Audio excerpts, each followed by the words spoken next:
2 weeks after burying my wife, my daughter handed me legal papers accusing me of stealing her inheritance. "You manipulated Mom when she was dying," she said coldly. I was expecting grief support, but found courtroom threats instead. They froze every account, spread vicious rumors through Charleston, and hired thugs to intimidate me into surrendering everything my wife and I built in 38 years. They thought the old firefighter was broken and powerless. But they never expected that one person knew everything and had been documenting every single detail for 2 years. When that angel in white stepped through the courtroom doors, my daughter's screams of protest echoed through the halls non-stop. "I'm genuinely grateful you're here. If this story already speaks to you, let me know where you're watching from in the comments. I read them all. And it reminds me we're not alone in stories like this. Please keep in mind, certain details in this story are dramatized for learning and narrative clarity. Any similarity to real names or settings is coincidental, but the lesson behind it is important. The house felt too big without her. I stood in the center of our bedroom at 214 King Street, surrounded by cardboard boxes and the ghost of Josephine's lavender perfume. 2 weeks since I'd laid my wife to rest, and I still couldn't bring myself to pack away her things. Every item I touched: her reading glasses on the nightstand, the cashmere sweater draped over her favorite chair, the stack of unread novels on her side of the bed, felt like pulling fragments of her away from me piece by piece. Charleston's morning light filtered through the plantation shutters, casting amber stripes across the hardwood floor. Outside, the sounds of King Street stirred to life, tour carriages clattering past, the distant call of vendors at the city market. The rhythm of the city continued, indifferent to the fact that mine had stopped completely.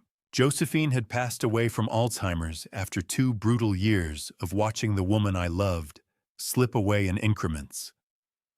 Some days she'd known me. Most days toward the end, she hadn't. But there were moments, bright, piercing moments, when she'd surface from the fog, squeeze my hand, and look at me with those clear, hazel eyes that had captured me 40 years ago. I pulled open the drawer of her writing desk, the one she'd inherited from her grandmother. Inside lay stationary old birthday cards I'd given her, photographs of better days. My hand trembled as I reached for a cream envelope tucked beneath a stack of letters. The handwriting on the front was shaky, but unmistakable. "For Clayton, when you need to remember." I sank into the chair, the envelope heavy in my hands. The date on the back, November 2023. 4 months ago. One of her last lucid days. I broke the seal. "My dearest Clayton, if you're reading this, I'm gone. I don't know how much time I have left before the fog takes me for good, but I need to write this while I still can. I'm so sorry for what's coming. I'm sorry you'll have to face it alone. Don't let Lillian destroy what we built together. I know our daughter. I know what she's capable of when she wants something. She's been circling for months now, asking questions about the house, about our accounts, about my state of mind. She thinks I don't notice, but a mother always knows. The open book. This house, our life, we earned every bit of it. Protect it, my love. Not for the money. For us. For what we meant to each other. I wish I could be there to fight beside you, but you're stronger than you know. All my love, always, Josephine." The letter blurred in my vision. I pressed my palm against my eyes, my chest tight with a grief so raw it felt like drowning. She'd known. Even through the Alzheimer's, even when she couldn't remember my name some days, she'd seen what I'd refused to believe. Our daughter was coming for everything. The doorbell rang, sharp and insistent. I folded the letter carefully, tucked it back in its envelope, and walked downstairs.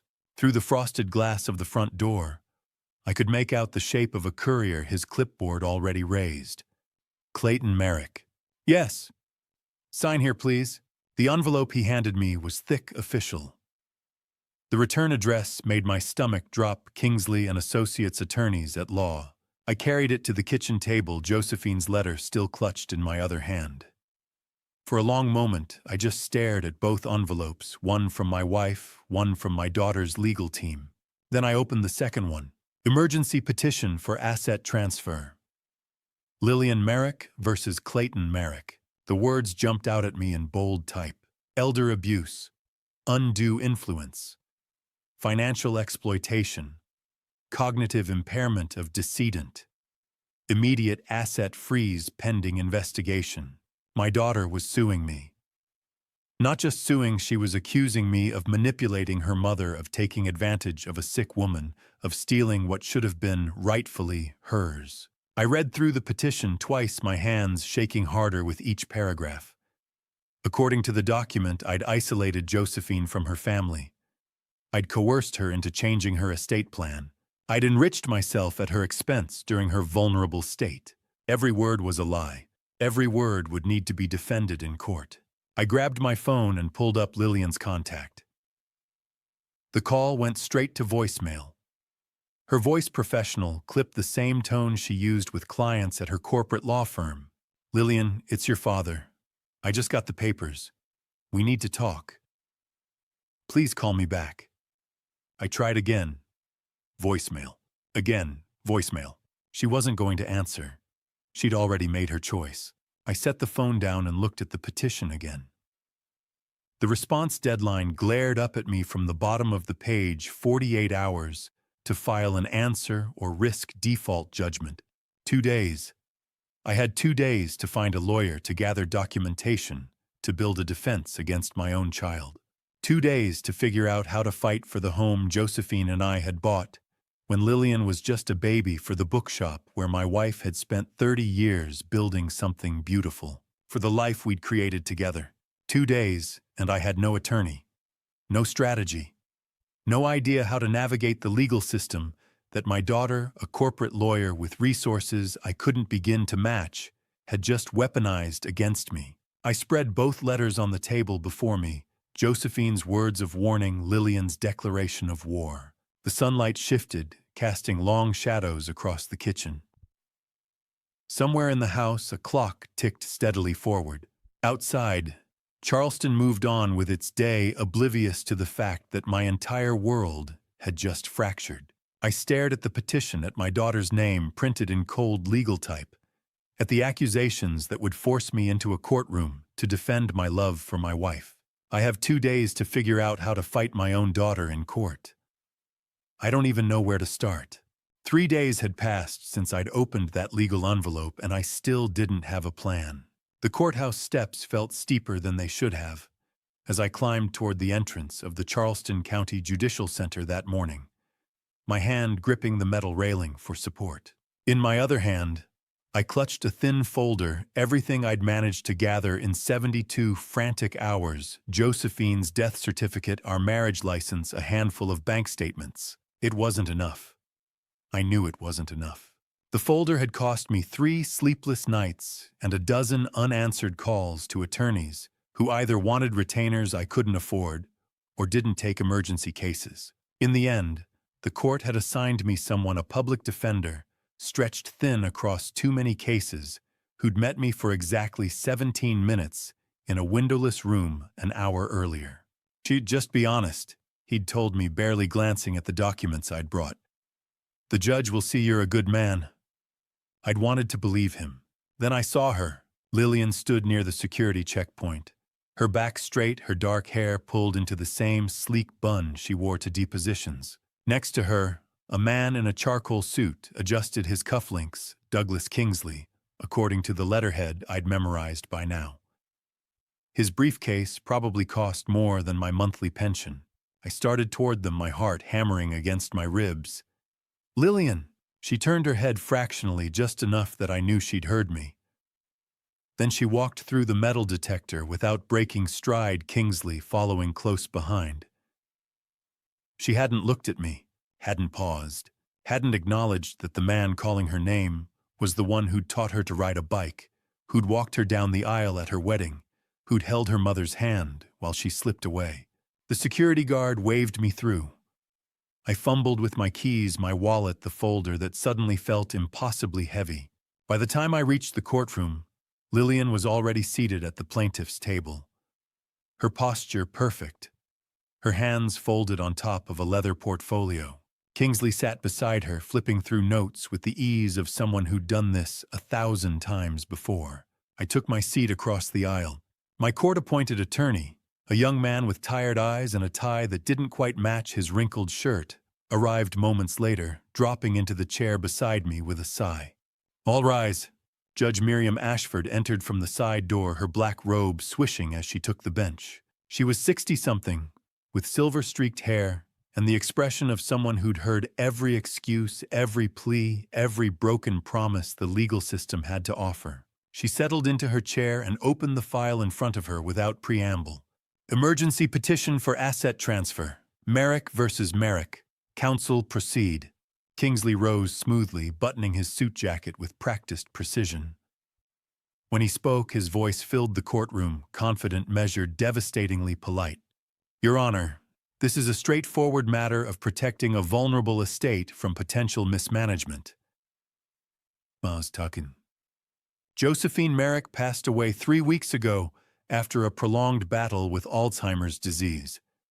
During that time, my client, Mrs. Merrick's only daughter, observed a pattern of concerning behavior from the respondent, Mr. Clayton Merrick. I gripped the edge of the table. Financial transactions that Mrs. Merrick would never have authorized. Isolation from family members who attempted to visit. And most troublingly, changes to estate documents executed during a period when Mrs. Merrick's cognitive capacity was severely compromised. He paused, letting each word settle like stones in water. "We're not here to make accusations, Your Honor. We're here to ensure that Mrs. Merrick's true wishes, the ones she expressed before her illness, are honored. That requires a temporary freeze on all estate assets until a full accounting can be conducted. My client simply wants to protect her mother's legacy." He sat down. The judge's gaze shifted to my side of the room. My attorney stood his chair, scraping loudly against the floor. He opened his mouth, hesitated, then glanced down at the notes he'd scribbled during our brief meeting. "Your Honor, Mr. Merrick was a devoted husband. He cared for his wife for 2 years without complaint. The idea that he would exploit her during that time is... Does your client have documentation to counter the petitioner's concerns?" Judge Ashford's tone wasn't unkind, but it was direct. My attorney blinked. "We're working on gathering..." "I'll take that as a no." The judge made a notation in her file. She looked at me directly, her expression softening just slightly. "Mr. Merrick, I understand this is an emotional time. Losing a spouse is never easy, and I don't doubt you loved your wife." The words sounded like consolation. They felt like a verdict. "But I have to make decisions based on what's in front of me. Right now, the petitioner has raised legitimate questions about estate management during a vulnerable period. Until we can establish a clear timeline and accounting of all transactions, Your Honor, I can explain." The words burst out of me before I could stop them. "I took care of Josephine every single day. I fed her, bathed her, sat with her through the nights when she didn't recognize me." Judge Ashford raised her hand gently.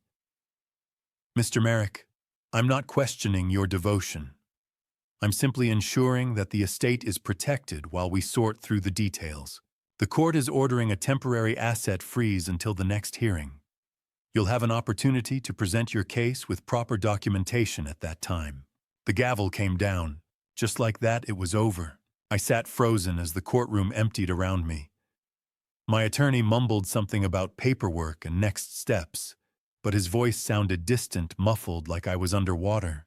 Across the aisle, Lillian stood smoothing the front of her tailored jacket. Kingsley leaned in to whisper something to her. She nodded once, then gathered her things with the calm efficiency of someone who'd just finished a routine meeting. I watched her walk toward the exit, her heels clicking against the marble floor. She didn't look back, didn't hesitate. Outside the courthouse, I caught a glimpse of her through the glass doors.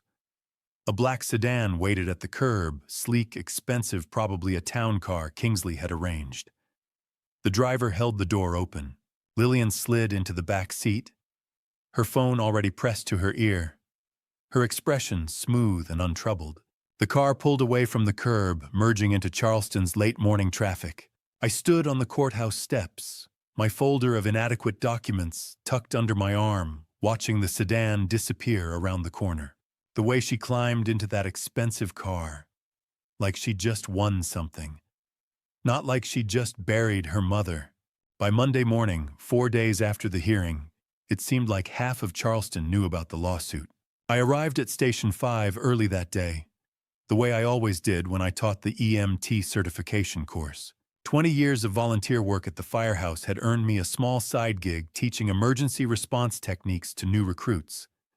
It wasn't much, but it kept me busy, kept me from rattling around that empty house on King Street, with nothing but Josephine's absence for company.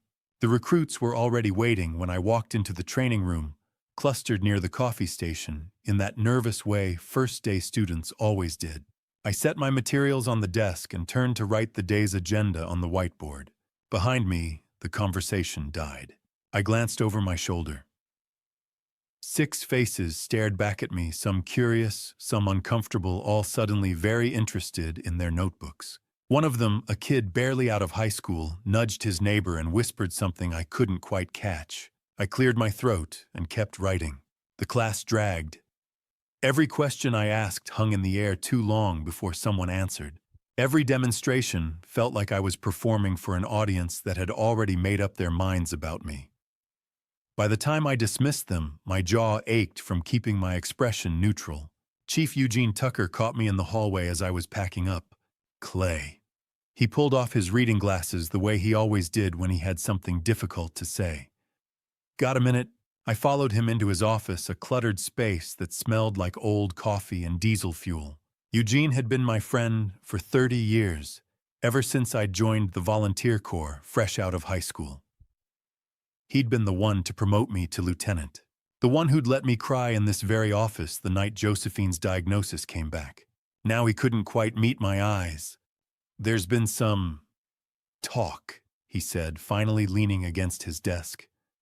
Around town, about the lawsuit. What kind of talk? Eugene shifted his weight. Just rumors, Clay. You know how this city is. People like to gossip. What are they saying, Eugene? He rubbed the back of his neck. Maybe you should take some time off from teaching, just until things settle down. For your own sake. My chest tightened. You're asking me to leave. I'm asking you to let this blow over. His voice was gentle, apologetic. The board's getting calls from parents. They're concerned. Concerned about what I've been teaching this course for a decade. I know that, Clay, but perception matters. And right now, he trailed off, spreading his hands helplessly. Just give it a few weeks. Please. I walked out of the station with my teaching materials under my arm and a hollow space where my pride used to be. The next morning, I needed groceries. Mrs. Henderson was in the produce section when I walked into the Harris Teeter on East Bay Street. She'd been our neighbor for 15 years, the kind of woman who brought casseroles after funerals and watered your plants when you went on vacation. She'd been at Josephine's memorial service, tears streaming down her face as she hugged me and promised to check in. Now she saw me reaching for a bag of apples froze and suddenly remembered something urgent in the cereal aisle. I stood there with my hand on a Granny Smith watching her retreat. At the checkout counter, the teenage cashier glanced at my credit card, then up at my face. She leaned toward her coworker, a girl with purple hair and multiple piercings, and whispered something behind her hand. They both looked at me. The purple-haired girl's eyes went wide. I paid in cash instead. Sunday came and I went to Holy Trinity out of habit more than faith. The church had been Josephine's sanctuary. She'd volunteered in the nursery, helped organize the Easter egg hunt, played piano for the early service. After she got sick, the ladies' auxiliary had been relentless with their kindness meals delivered 3 times a week, offers to sit with her while I ran errands, prayers that felt like warm hands on my shoulders. I slipped into our usual pew halfway through the opening hymn. Behind me I heard Mrs. Caldwell and Mrs. Pierce, 2 women who'd brought chicken soup and sympathy cards just weeks ago, cut their conversation short mid-sentence. And heard it was gambling debts. No, I heard affair. Poor thing was so sick and he just... The words drifted forward in fragments, each one landing like a slap.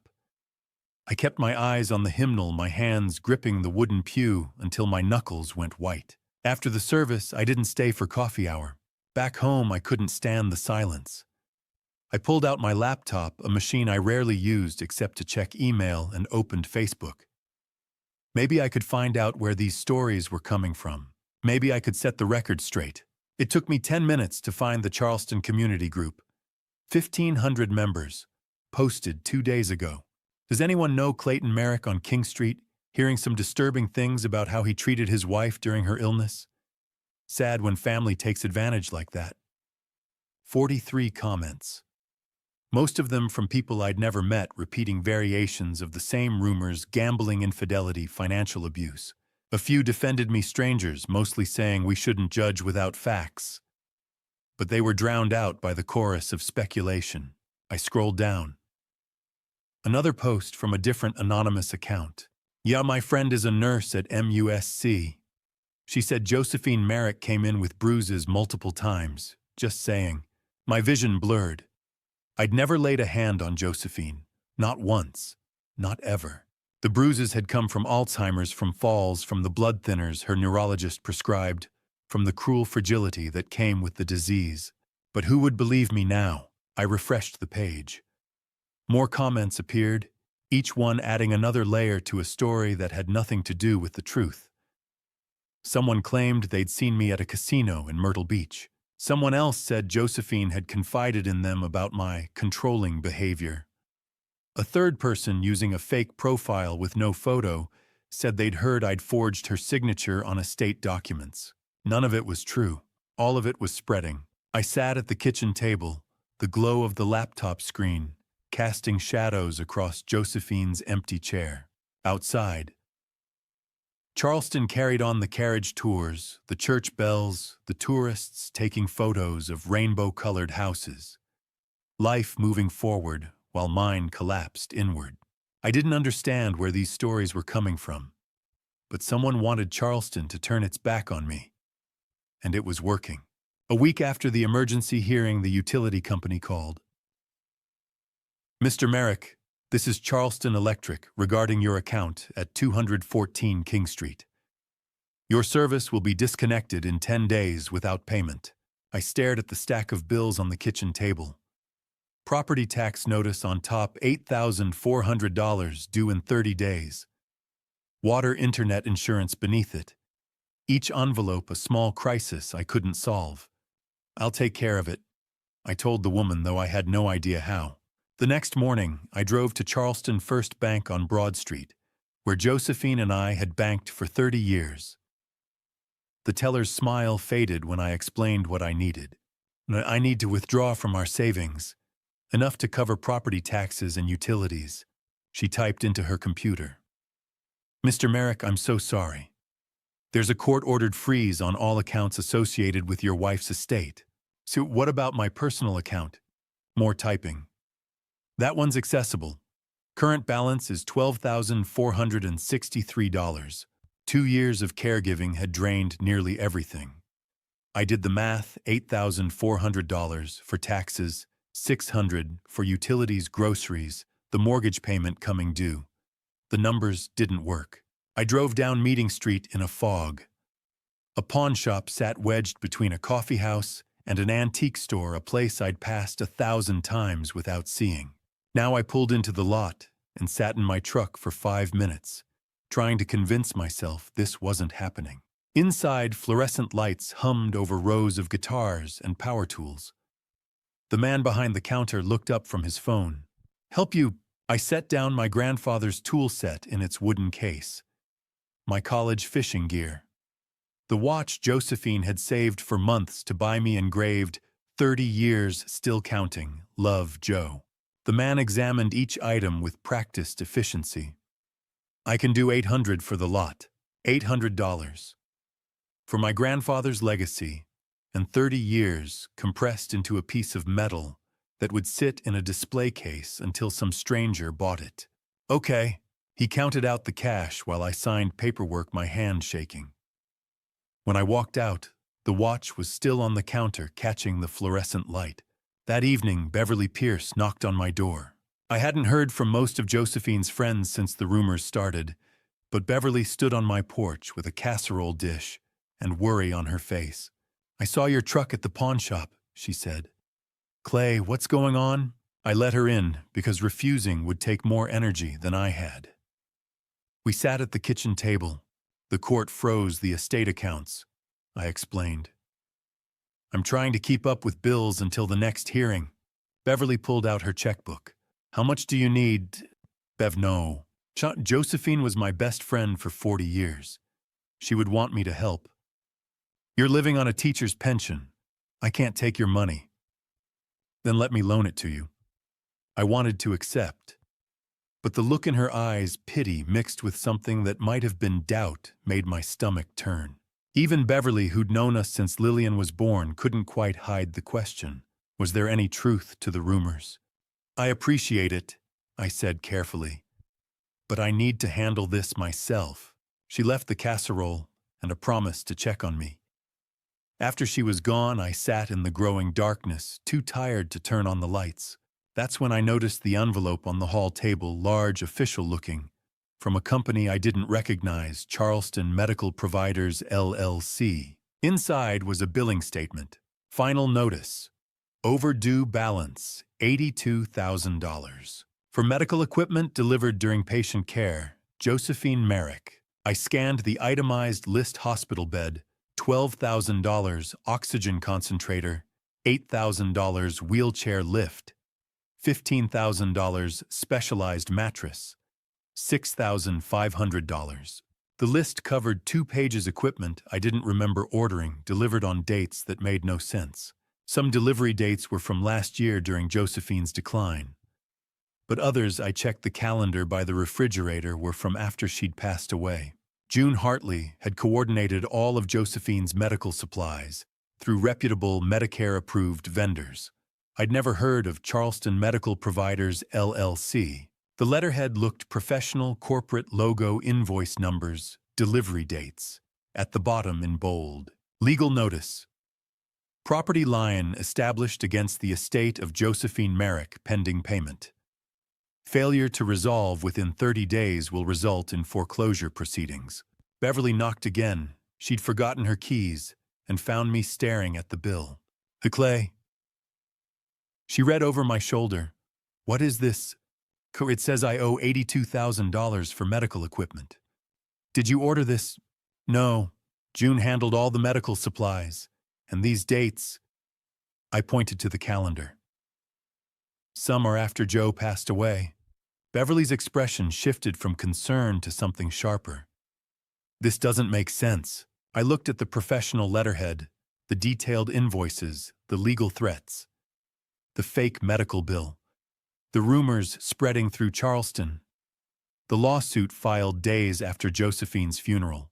That's when I understood this wasn't a mistake. Someone was building a case against me, and they were very good at it. 4 weeks after the emergency hearing, I walked into the courthouse for what they called a preliminary hearing. Mid-April had brought warmth back to Charleston, the kind of spring morning that made tourists fill the sidewalks and locals sit on their porches with sweet tea. But inside the Charleston County Judicial Center, the air conditioning kept everything cold and sterile. I arrived with the same court-appointed attorney who'd barely managed to ask questions at the first hearing.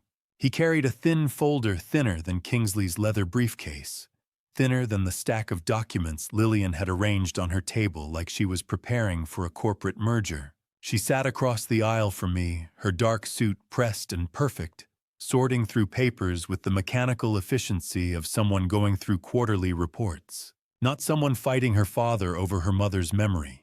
Douglas Kingsley stood when Judge Ashford entered, his posture radiating the confidence of a man who'd never lost a case he cared about winning.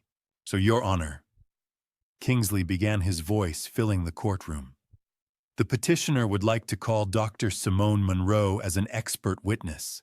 My stomach dropped. Dr. Monroe had been Josephine's neurologist. For 2 years, she'd examined my wife every month, checked her cognition, adjusted her medications, documented the slow erosion of the woman I loved. Josephine had trusted her. I'd trusted her. Now she walked through the courtroom doors in a white lab coat over business attire, a medical file clutched in her hands. Professional, clinical, a stranger wearing the face of someone who'd sat in our living room and explained Alzheimer's progression while Josephine slept upstairs. My attorney leaned close, his breath smelling like stale coffee. "Did you know about this?" I shook my head. No warning, no preparation, just another piece of the machine grinding forward without me. Dr. Monroe took the stand and raised her right hand, swearing to tell the truth. The bailiff stepped back.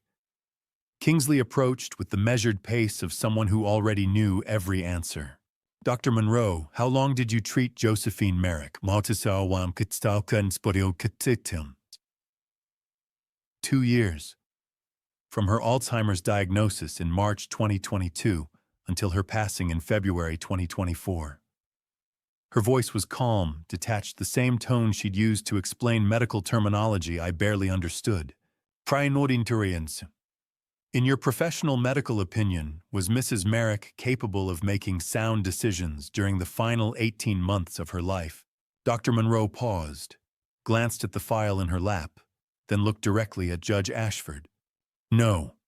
She lacked the mental capacity to make legal or financial decisions. The words hit me like a physical blow. I gripped the edge of the table, my knuckles going white. Kingsley continued, his tone sympathetic. "Can you elaborate for the court? Patients with advanced Alzheimer's experience progressive cognitive decline. Mrs.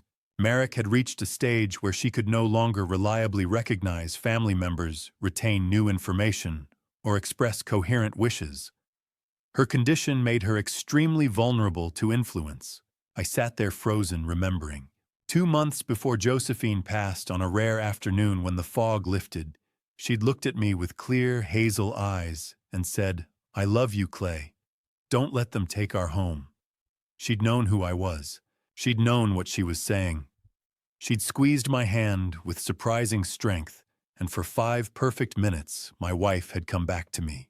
But how do you prove a moment like that in a courtroom? In your opinion, Kingsley asked, could she have been manipulated or coerced during this period? Absolutely. Patients at this stage are extremely susceptible. My attorney stood for cross-examination, shuffling through notes he'd scribbled minutes before the hearing. "Dr. Monroe, isn't it true that Alzheimer's patients can have lucid moments? Brief periods of clarity?" "It's possible, yes." "So Mrs. Merrick could have had moments where she understood her circumstances." Dr. Monroe's expression didn't change. "Any such moments would have been fleeting and unreliable. They wouldn't constitute legal capacity." That was it. That was the entire cross-examination. My attorney sat down clearly out of his depth against a medical expert with decades of credentials. Judge Ashford reviewed her notes, glanced at the thin file my attorney had presented, mostly just copies of our marriage license and Josephine's death certificate, then looked at me with something that might have been sympathy. Now, based on Dr. Monroe's expert testimony, and in the absence of any written documentation of Mrs. Merrick's wishes during her illness, I find that any verbal statements she may have made are questionable. She made a notation. Additionally, Mr. Merrick, I'm ordering a psychological evaluation. Not because I doubt your character, but because we need to ensure competency on both sides of this matter. A psychological evaluation. Like I was the one who couldn't be trusted. Like loving my wife and fighting for her memory made me mentally unstable. The gavel came down. I walked out of the courtroom in a daze. Behind me, I heard Lillian's heels clicking against the marble floor, heard Kingsley's congratulatory murmur. Neither of them looked my way. Outside, Charleston's spring sunshine felt wrong, too bright, too cheerful for a day when a doctor I'd trusted had just testified that my wife's final words to me were meaningless. I watched Dr. Monroe exit through the side door, climbing into a sleek sedan that cost more than I made in a year. She didn't glance back, didn't hesitate. I stood on the courthouse steps, thinking about June Hartley's daily logs, the careful documentation she'd kept of Josephine's good days and bad days, her lucid moments and confused ones. evidence that might have countered Dr. Monroe's clinical assessment. If only I'd known to bring them. Jo had talked to me. She'd known my name, known our address. She'd told me she loved me and meant it. But how do you prove a lucid moment to a doctor who only saw decline? 2 nights after the preliminary hearing, Curtis found me on the porch at 2 a.m. I hadn't meant to stay out there so long. I just needed air, needed to escape the empty rooms inside 214 King Street, where every corner reminded me of Josephine. The photo album sat open on my lap, our wedding day. Lillian's childhood vacations to Folly Beach when life felt simple. A glass of whiskey sat untouched on the porch railing, condensation pooling around its base. I'd been thinking about a day 6 months before Josephine passed. She'd been in her wheelchair by the window watching cardinals at the bird feeder. Then, without warning, she'd turned to me with those clear hazel eyes and said, "Promise me, Clay. Don't let Lillian destroy what we built. I'm leaving everything to you. It's in writing. Proper writing. Just promise me." I'd promised. I'd held her hand and sworn I'd fight for what we'd created together. Now that promise felt impossible. A tear dropped onto the wedding photo, blurring Josephine's smile. I wiped it away, quickly ashamed, even though no one was watching. "You're losing Jo," I whispered to the darkness. I don't know how to fight people with money and lawyers and lies. Headlights swept across the driveway. Curtis's pickup truck pulled in the engine, cutting off with a familiar rumble. He climbed out, still wearing his security uniform, must have driven straight from his shift at the port. "Clay." He took the porch steps 2 at a time. "You turned off the porch light." I got worried. "I'm fine, Curtis." He sat down in Josephine's old rocking chair, the one that creaked in the same spot it had for 20 years. We'd been friends for a quarter century. He knew when I was lying. "You're not fine, and that's okay. But we need to talk." I closed the photo album, suddenly exhausted. "About what?" "About the fact that you're thinking of giving up. I can see it on you." "What's the point?" The words came out harsher than I meant. "They have a doctor saying Jo wasn't competent. I just have memories. Courts don't run on memories. The courts run on evidence." Curtis leaned forward, his elbows on his knees. "And you need someone who knows how to find it. I already told you I can't afford. You need a real lawyer. Someone who knows how to fight. Someone who's not juggling 50 other cases." He pulled out his phone, scrolled through contacts. "I know somebody." I looked at him, at the detective's instinct still sharp in his eyes, even after 3 years of retirement. "Who?" "Malcolm Blackwell. Used to be a prosecutor. 15 years experience. Now he specializes in estate litigation. He's selective. Only takes cases he believes in." "Curtis, I appreciate it. But selective lawyers usually cost. He owes me a favor, a big one." Curtis was already dialing. "Let me call him." The next morning, I stood outside Malcolm Blackwell's office on Broad Street, 2nd floor, above a bookstore that smelled like old paper and coffee. The building was modest. No marble lobby, no receptionist behind a glass desk. Just a narrow staircase and a door with frosted glass. Malcolm Blackwell, attorney at law. Curtis knocked.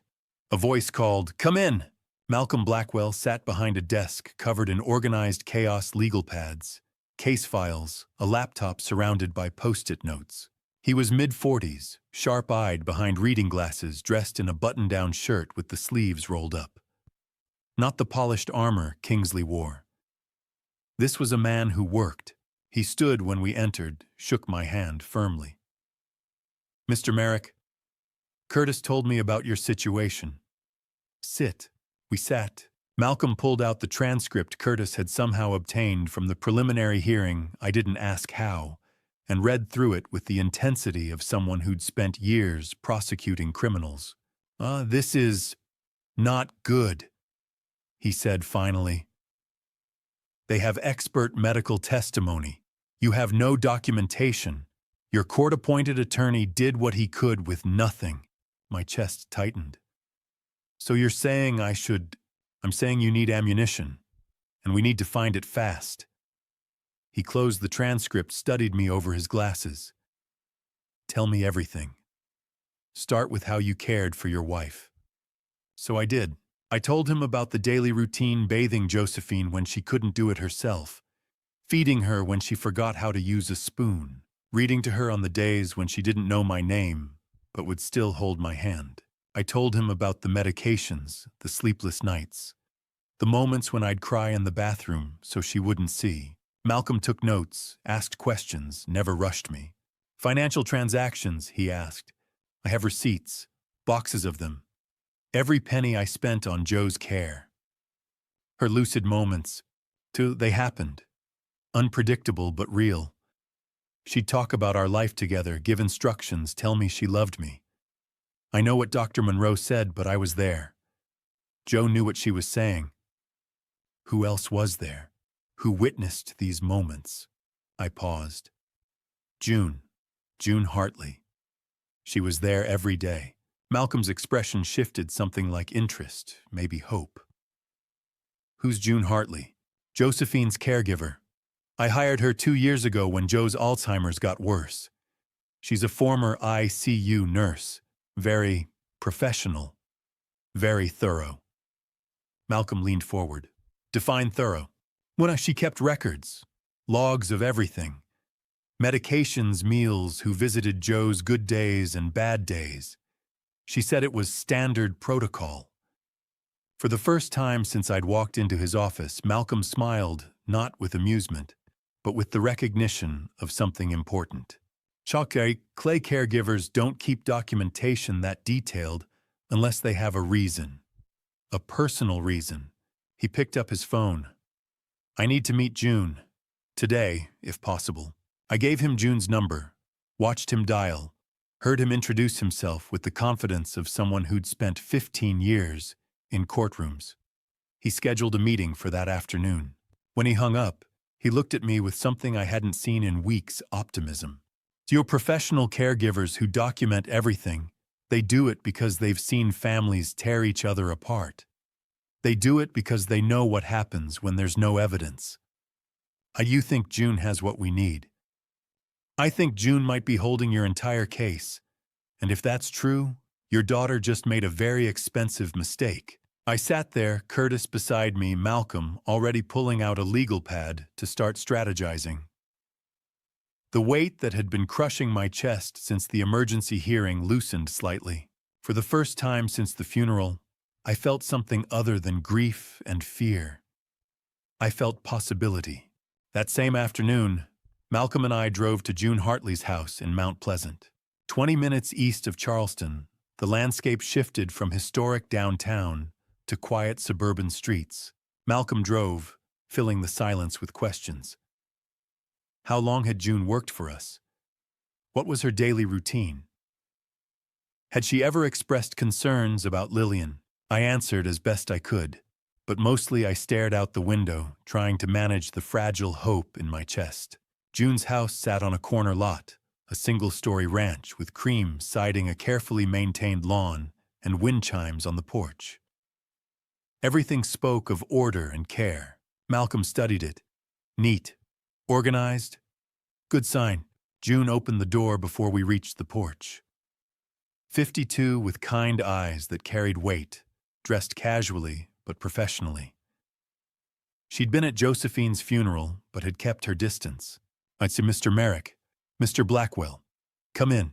Inside her home reflected the same meticulous care she'd brought to Josephine's bedside. Through an open doorway, I could see a home office, filing cabinets labeled boxes, a desktop computer, corkboards with calendars. Malcolm noticed. Impressive system, Ms. Hartley. I've been a caregiver for 15 years. Organization isn't optional. She led us to the dining table where documents were already laid out. She'd known why we were coming. June presented her records with systematic precision.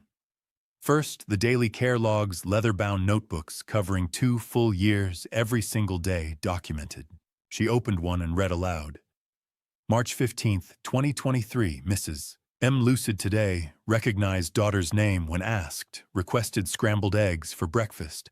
Smiled at wedding photos, napped 2 to 4 p.m. Evening confusion, returned around 7. Next came medication schedules, spreadsheets with every dose, every time, pharmacy receipts attached. Then visitor logs. Malcolm leaned forward. How many times did Lillian visit? June flipped through pages. 4 times in 2 years. 4 visits. While I'd been there every single day. June continued financial records, tax forms, payment receipts. Equipment logs with legitimate vendors and receipts. Nothing from Charleston Medical Providers, LLC, which I'd never heard of until you mentioned it. Malcolm took notes, then set down his pen. Miss Hartley, this is extraordinary. But I have to ask why. Why this level of detail? June's expression shifted, something painful flickering across her features. My mother had Alzheimer's 10 years ago. I cared for her for 3 years. She folded her hands. My brother accused me of stealing from her, of manipulating her. I didn't have proof, no documentation, just my word against his. The court believed him. I lost everything, my inheritance, Mom's house, even jewelry she'd promised me. She looked at me. I made a promise that day I would never let that happen to another family. I would never stand in a courtroom without evidence again. Malcolm's voice softened.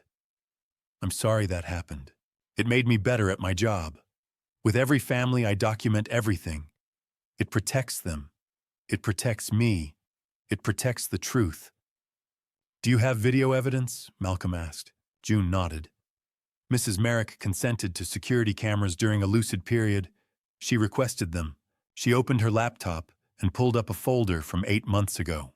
The video showed our living room. On screen, I watched myself helping Jo eat soup, carefully wiping her chin. My voice gentle, reading from her favorite book, while she stared at me with confused but trusting eyes. I love you, Maggie, I heard myself say. Clay. Josephine's voice weak but present. I know you. I hadn't remembered the cameras were there. It was just our life. Tears blurred my vision.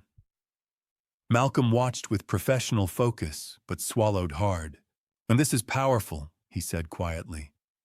This is real care. June pulled up another file. I also have footage of Mrs. Merrick during lucid moments. She asked me to record when her mind was clear. I think she wanted proof that she knew what she wanted. Can you testify to all of this? Malcolm asked. Absolutely. That's why I kept it. My voice cracked. June, I didn't know you'd lost your mother that way. I'm so sorry. Mr. Merrick, you were devoted. I watched you every day for 2 years. What your daughter is doing is wrong, and I won't let her get away with it. Malcolm returned to the visitor logs. 4 visits in 2 years. Let's look at these dates. June pulled out the page. I read over Malcolm's shoulder. The first visit was a month after the diagnosis, lasted only 30 minutes. The second came 6 months later, 45 minutes. And according to June's notes, Lillian had asked about finances. The third was a year after that, just 20 minutes. The fourth happened 10 days before Jo died in the evening, 40 minutes. Malcolm tapped the last entry. Tell me about this final visit. June's expression hardened. Something happened. Mr. Merrick wasn't home. Miss Merrick tried to pressure her mother into signing something. Is that visit on camera? Yes. I need to see it. But first, these documents. Can you have them court ready? June met his gaze without hesitation. Mr. Blackwell, I've had them court ready since the day Mrs. Merrick passed away. I knew this was coming. I looked at Malcolm, then at June, feeling something shift. Malcolm's expression had changed, the careful neutrality giving way to something sharper. Whatever June was about to show us, it was going to matter. A lot. Leaving June's house that evening, I noticed the black SUV. It sat across the street from her driveway engine, off-tinted windows, dark against the fading twilight. Something about it made my stomach tighten. On that SUV, I said to Malcolm as we walked toward our cars. Has it been there the whole time? Malcolm followed my gaze. I don't know. Why? I've seen it before. Outside my house last week. I thought I was being paranoid. Malcolm's expression shifted, grew serious. Maybe you're not. We got into our separate vehicles. I pulled out of June's driveway, watching my rearview mirror. The SUV's headlights flicked on. It pulled away from the curb, maintaining distance but following. My heart rate picked up. This was real, not imagination. I tested it, turned down a side street that wasn't on my normal route home. The SUV followed. I pulled into a gas station, pretended to check my tire pressure. The SUV drove slowly past, then parked at the far end of the lot. I got back in my truck, took a different route home. Eventually, I lost sight of the SUV, or it let me go. Over the next 3 days, it appeared everywhere. Day 1. Outside 214 King Street in the morning, when I drove to the grocery store. I came out with bags of food, and there it was, idling 2 houses down. Day 2. Station 5's parking lot while I taught the EMT class. I spotted it through the training room window tucked in the corner near the exit. Day 3. Charleston First Bank's lot when I tried again to access funds. The SUV sat 3 rows back, same tinted windows, same stillness. I called the police non-emergency line. There's a vehicle that's been following me. The dispatcher's voice was professional but detached. Has anyone approached you or made direct threats? No, but... Without a direct threat or contact, there's not much we can do. We can increase patrols in your area. Frustrating, but predictable. I thanked her and hung up. That night, I couldn't sleep. I sat by the living room window watching. The SUV was parked across the street, same position, engine off. No one got out. Hours passed, 11 p.m., midnight, 1 a.m. The SUV remained. I finally dozed off in the armchair, exhausted. Morning light woke me. I walked to the window, rubbing my eyes. The SUV was gone. Brief relief washed over me. Maybe they'd given up. I went outside to grab the newspaper from the driveway. Then I saw my truck. All 4 tires were flat slashed with clean, deliberate cuts. I walked closer, my chest tightening. The garage door was spray-painted in bright red, "Drop it." They knew where I lived. They'd come onto my property in the middle of the night. I called 911.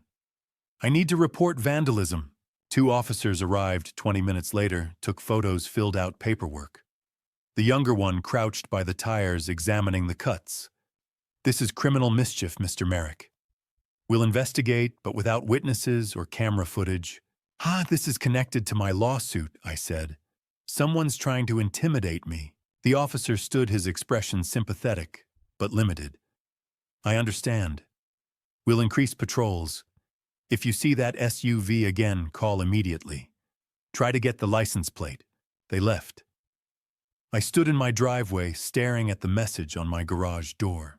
I called Curtis. I'm on my way, he said without hesitation. 15 minutes later, Curtis pulled up. He must have been close. He took in the garage, the truck, his face hardening. This is witness intimidation, he said, his detective instincts kicking in. Someone wants you to drop the case. He pulled out his phone, started taking photos. I'm staying close, Clay, and I'm going to find out who's behind this. That afternoon, I found a letter in my mailbox. No stamp, hand-delivered. The envelope was plain white, no return address. Inside, a typed note. You're making a mistake. People will get hurt if they don't listen. Drop the lawsuit.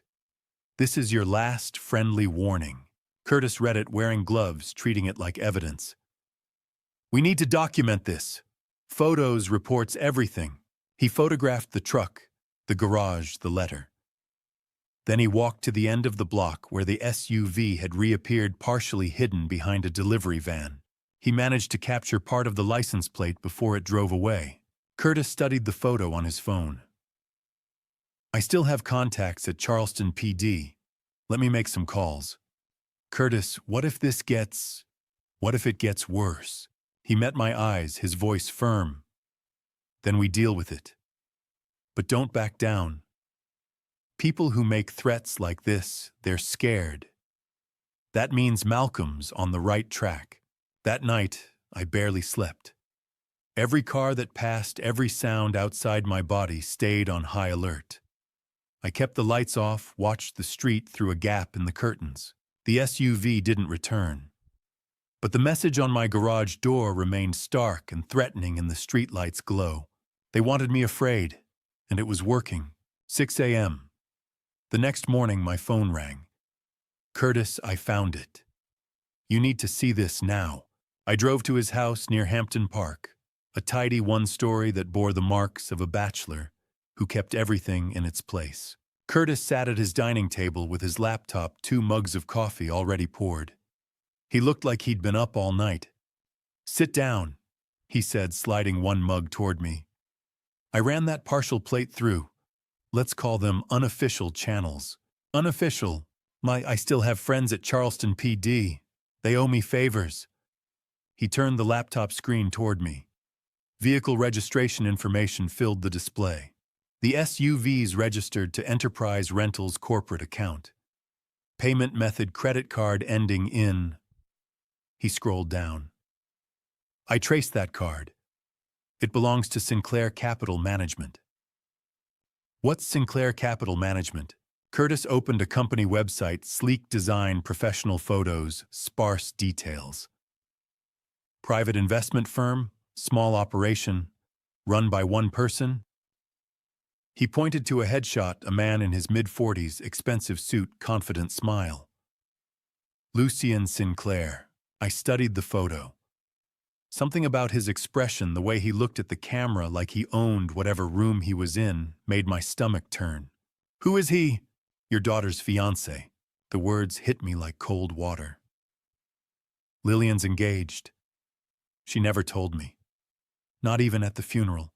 They've been together 2 years according to social media. He proposed last year."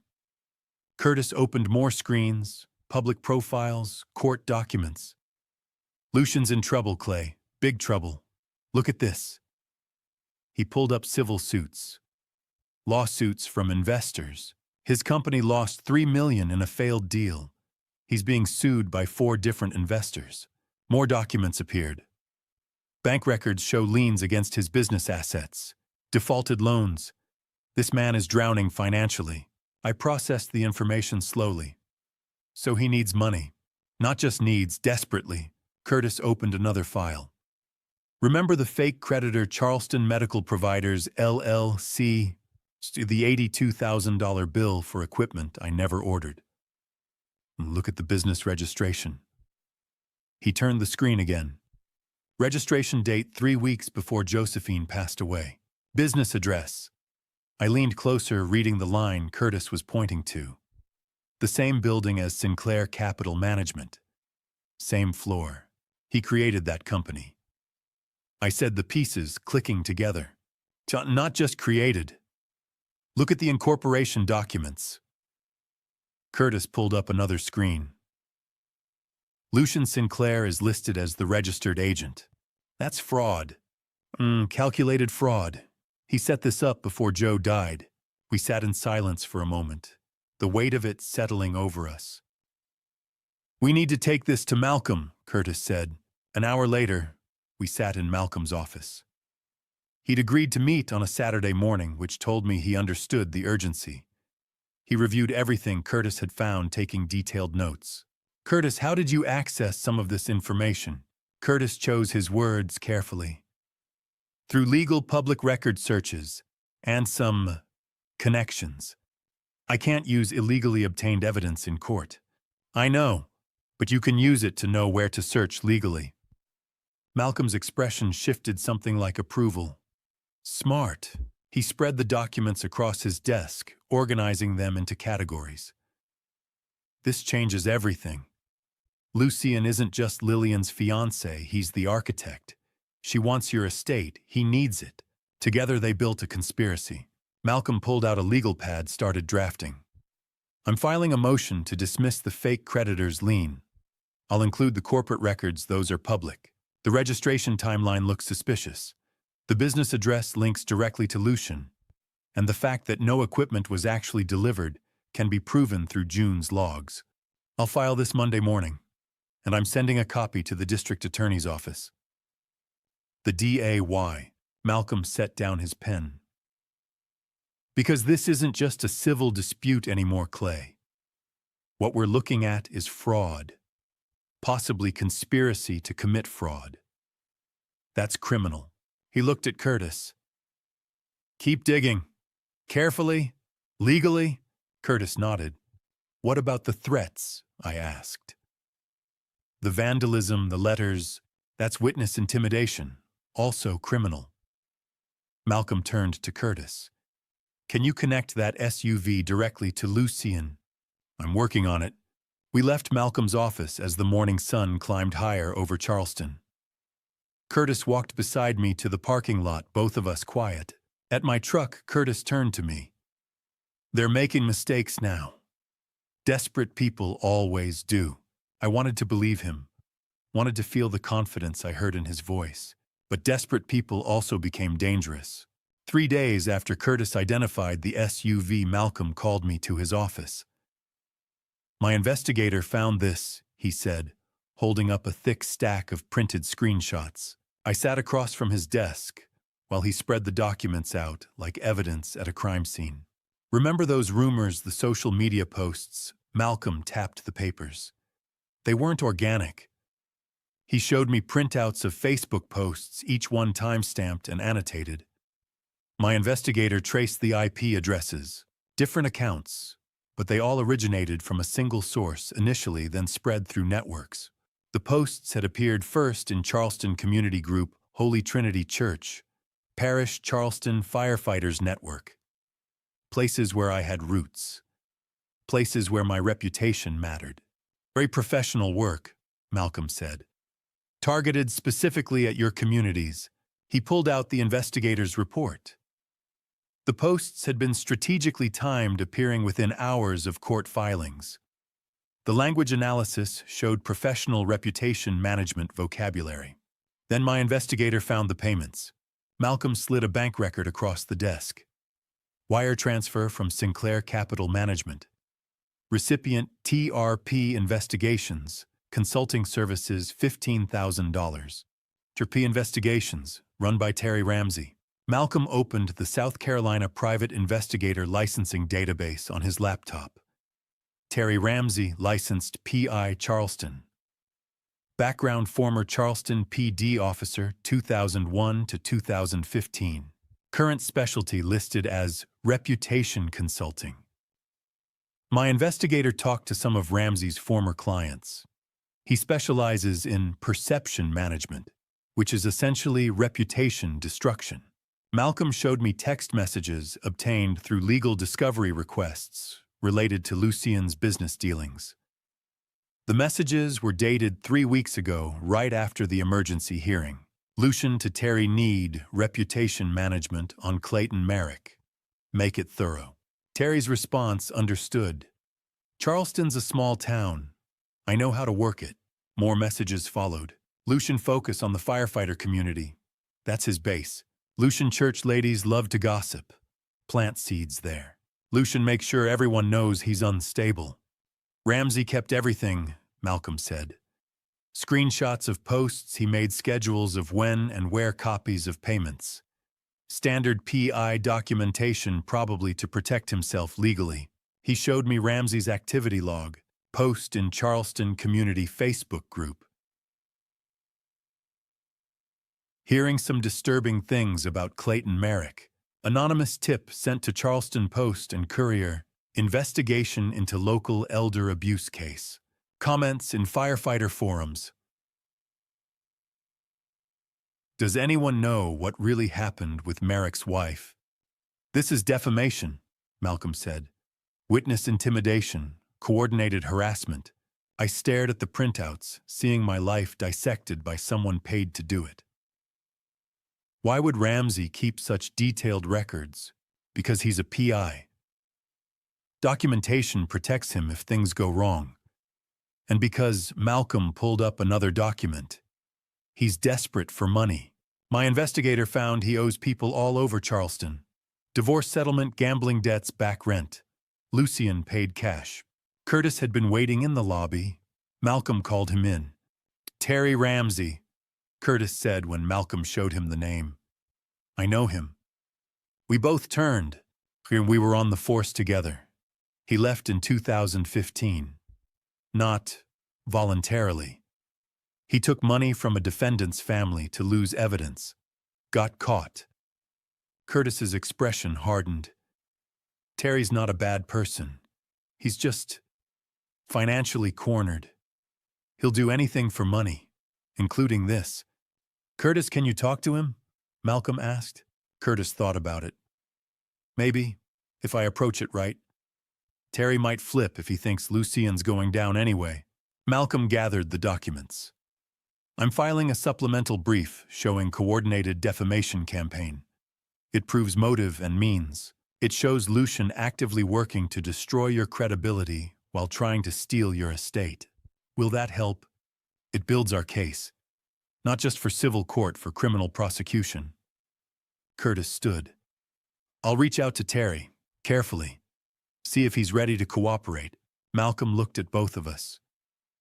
We're building a case. Not just for civil court, for criminal prosecution, too. That should have made me feel better. Instead, I found myself thinking about Lucien's text messages, the calculated way he'd targeted my communities, the money he'd spent to destroy my reputation. I wondered what Lucien would do when he realized we were closing in. 1 week after Malcolm's investigation, the intimidation tactics shifted. I was teaching the EMT certification class at Station 5 on a Tuesday afternoon, trying to maintain some sense of normalcy. 12 students sat in rows of folding chairs, aspiring firefighters and civilians working toward their emergency medical technician licenses. I stood at the whiteboard explaining proper chest compression depth for CPR when the door opened mid-sentence. A man walked in.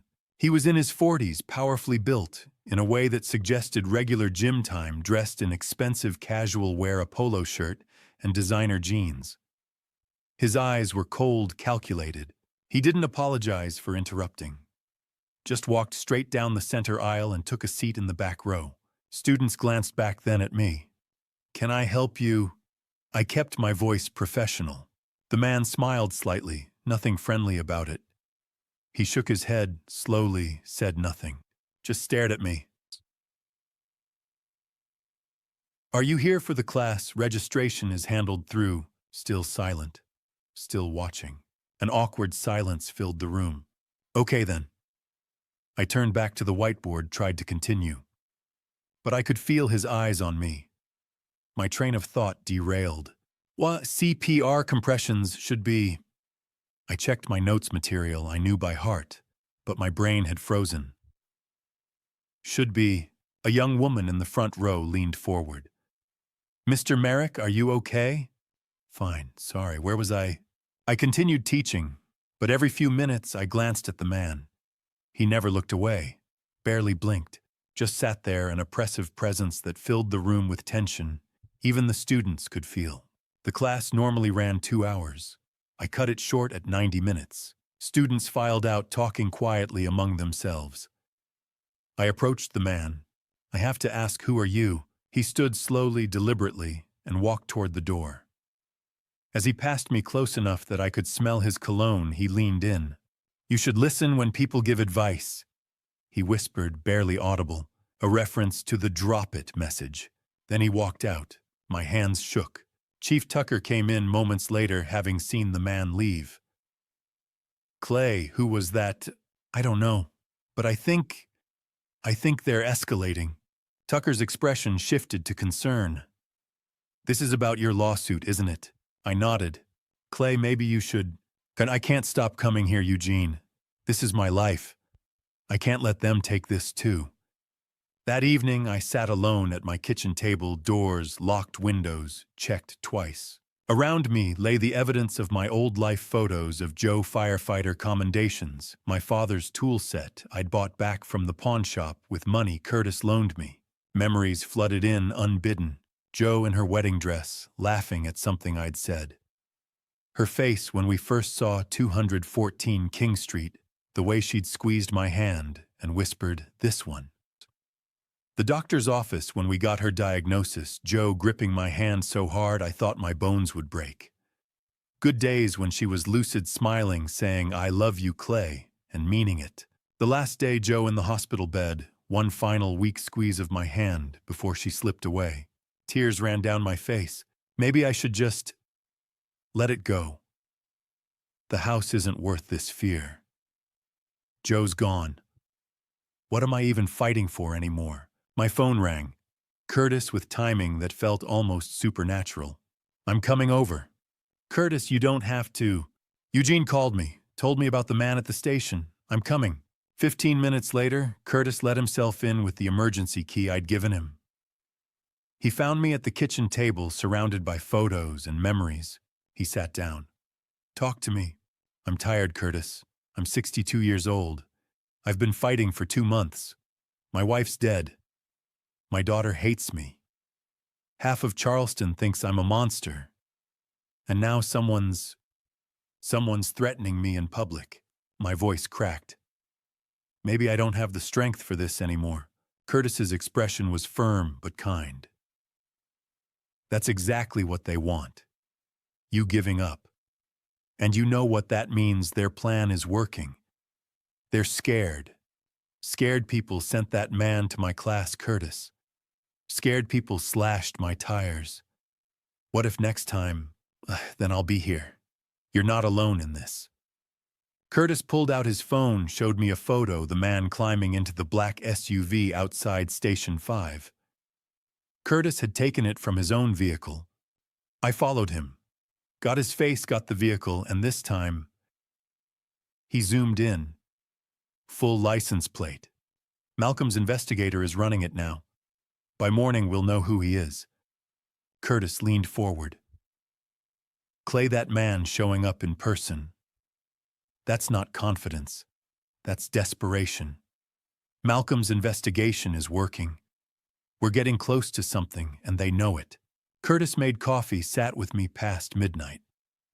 At some point he said, "So, remember the warehouse fire in 2012 on 3rd Street? I nodded. I'd been there. "You went in to get that kid when everyone said the structure wasn't safe. You didn't quit then." "That was different. That was my job. This is your life. Your home. Joe's memory. This is bigger than a job." Curtis left around 1 a.m., making me promise to call if anything happened. I sat alone, looking at Joe's photo, her wedding day smile, the joy in her eyes. I thought about Curtis's words, about Joe's letter, about Lillian's face in that courtroom so certain she'd win. And I realized something. I wasn't just fighting for a house. I was fighting to prove those 2 years of loving care mattered, that Joe's wishes mattered, that I mattered. At 2:47 in the morning, my phone rang. "Curtis, someone's at June's house. I'm on my way. Meet me there." I jerked awake, heart hammering through on clothes, and drove toward Mount Pleasant. The roads were empty at 3 a.m., streetlights casting orange pools on dark asphalt.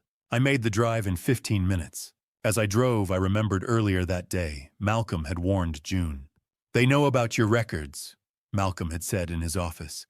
"There's a possibility they'll try something." June had looked at him calmly. "What should I do?" "Curtis is installing additional security, and I'd feel better if you stayed somewhere else for a few nights." June had agreed gone to stay at Beverly Pierce's house. Now I turned onto June's street and saw police cruisers' lights flashing Curtis's truck parked at an angle. I pulled over and ran toward the house. Curtis stood outside talking to officers. He saw me coming. "They got him." "Got who?" Curtis's expression held grim satisfaction. "Lucien Sinclair." Inside June's house, the damage was obvious.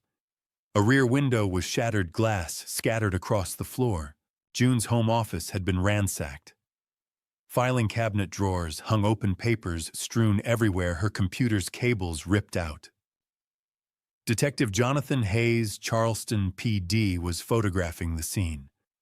He was in his 40s, professional, methodical. He looked up when I entered. "Mr. Merrick, you're the plaintiff in the estate case." Yes, this is connected. We know. Officer Porter briefed us. In the living room sat a man in handcuffs, an officer standing guard.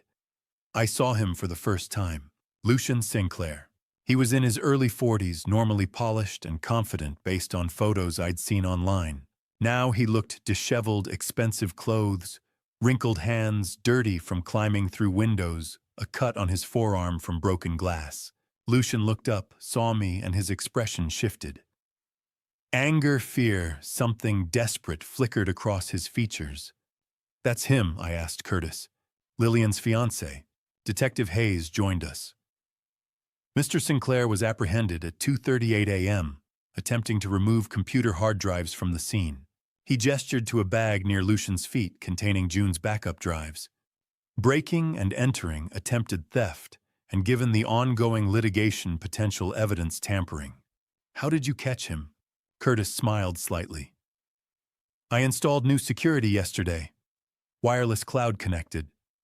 Motion sensors triggered cameras recorded silent alarms sent to my phone. I was here in 8 minutes. Police arrived 12 minutes after that." He showed me his tablet. Security footage played on the screen. Lucian approached the house, checking windows. Broke the rear window with a rock. Climbed inside clumsily, not a professional. Went straight to the home office. Searched frantically, clearly knowing what he wanted. Unplugged hard drives, stuffed them in a bag. Then Curtis entered through the front door. He had a key and shouted, "Charleston PD is on the way. Stay where you are." Lucian froze, caught completely. Mr. Sinclair."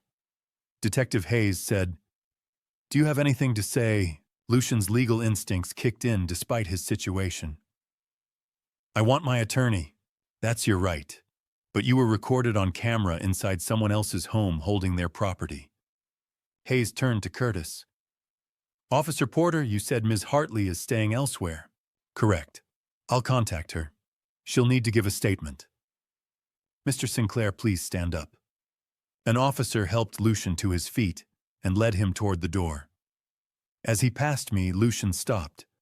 "This isn't over," he whispered, vicious. I met his eyes, surprising myself with my calmness. "Yes, it is. It's over." They took him to the patrol car. Detective Hayes approached me. "Mr. Merrick, we'll need your statement too. And contact information for Mr. Blackwell, the district attorney, will want to coordinate." I gave him Malcolm's information. Mr. Sinclair's phone was seized during arrest. With permission or a search warrant, that phone could illuminate quite a bit. Curtis and I watched the patrol car drive away, red and blue lights fading into the pre-dawn darkness. The sun was starting to rise, painting the sky pale orange. Curtis checked his phone. "Malcolm just texted. He's on his way." "Curtis, how did you know to watch June's house?" I didn't know for sure. But I know how desperate people think. They're running out of moves. June's evidence is the biggest threat to them. It was logical. "Thank you for being paranoid." Curtis smiled. 25 years as a cop. Paranoia kept me alive. Malcolm arrived 15 minutes later, looking like he'd dressed while driving. He spoke with Detective Hayes, got the details, then joined Curtis and me. "The DA is going to want this case. Badly. Breaking and entering evidence, tampering in an active lawsuit. Lucian's looking at felony charges. And his phone," Malcolm continued. "Curtis, tell me there's a way to..." Didn't already asked. "Hayes is getting a search warrant. With circumstances like this, a judge will sign it this morning." Malcolm looked at me. "This changes everything. Lucian's arrest gives us leverage. And his phone..." He paused. "Phones don't lie. They keep everything." I looked at June's house crime scene tape being strung up, sunrise painting the sky gold and pink. I thought about Lucian in that patrol car, desperate enough to break into someone's home. Malcolm was right. Desperate people make mistakes. And Lucian had just made a big one. But I couldn't shake the feeling, what would Lillian do when she found out? The next morning, Malcolm and I met Dr. Monroe at a coffee shop on King Street, somewhere public neutral. She was already seated at a corner table when we arrived. I barely recognized her. Doctor. Monroe looked like she hadn't slept. No makeup, hair pulled back hastily, expensive clothes, wrinkled hands trembling as she gripped her coffee cup. Malcolm set his briefcase down. Dr. Monroe, thank you for meeting us. You understand I'm recording this? She nodded. Yes. I want everything documented. I need it documented. This is Malcolm Blackwell, attorney for Clayton Merrick, meeting with Dr. Simone Monroe on May 28, 2024, at... He continued with the full legal recording preamble.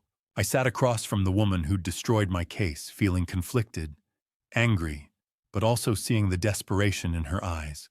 I couldn't stay silent. Why did you lie about my wife? Dr. Monroe's face crumpled. Tears started falling. I'm so sorry. I was drowning. She took a shaky breath. I'm $200,000 in debt. Student loans from medical school, divorce settlement, alimony. I have 2 kids in college. I was working 18-hour days and still falling behind. Malcolm leaned forward. When did Lillian Merrick approach you? 3 weeks before the preliminary hearing. She came to my office for a private consultation. Dr. Monroe described the meeting Lillian professional calm, making it sound like a business arrangement.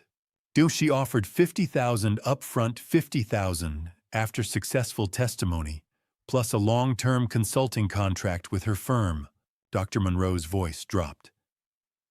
All I had to do was testify that Josephine Merrick was completely incapacitated during the final 18 months of her life, that any wishes she expressed were medically meaningless. Did you believe that was medically accurate? Malcolm asked. Dr. Monroe shook her head. No. Josephine had moderate to advanced Alzheimer's, yes, but she had lucid periods, sometimes days, sometimes just hours, but real moments of clarity where she could understand, communicate, and make decisions. She looked directly at me. I falsified my testimony. I committed perjury. I made your memories of your wife look like delusions. I'm truly sorry. My throat tightened. You took away the last thing I had. The moments when Joe recognized me when she told me she loved me. You made the judge think I imagined them. I know. Dr. Monroe was crying openly now. I betrayed my oath, betrayed her memory, betrayed you. Malcolm's voice turned cold, clinical. Why are you coming forward now? Dr. Monroe pulled out her phone, showed Malcolm an email. Malcolm read it aloud for me. Email from Lillian to Douglas Kingsley, dated May 20th. Contingency plan. If Monroe's testimony gets challenged, accuse her of falsifying medical records to help Clayton.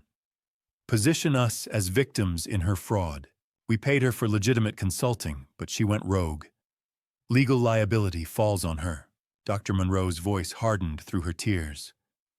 I was never going to get that second $50,000.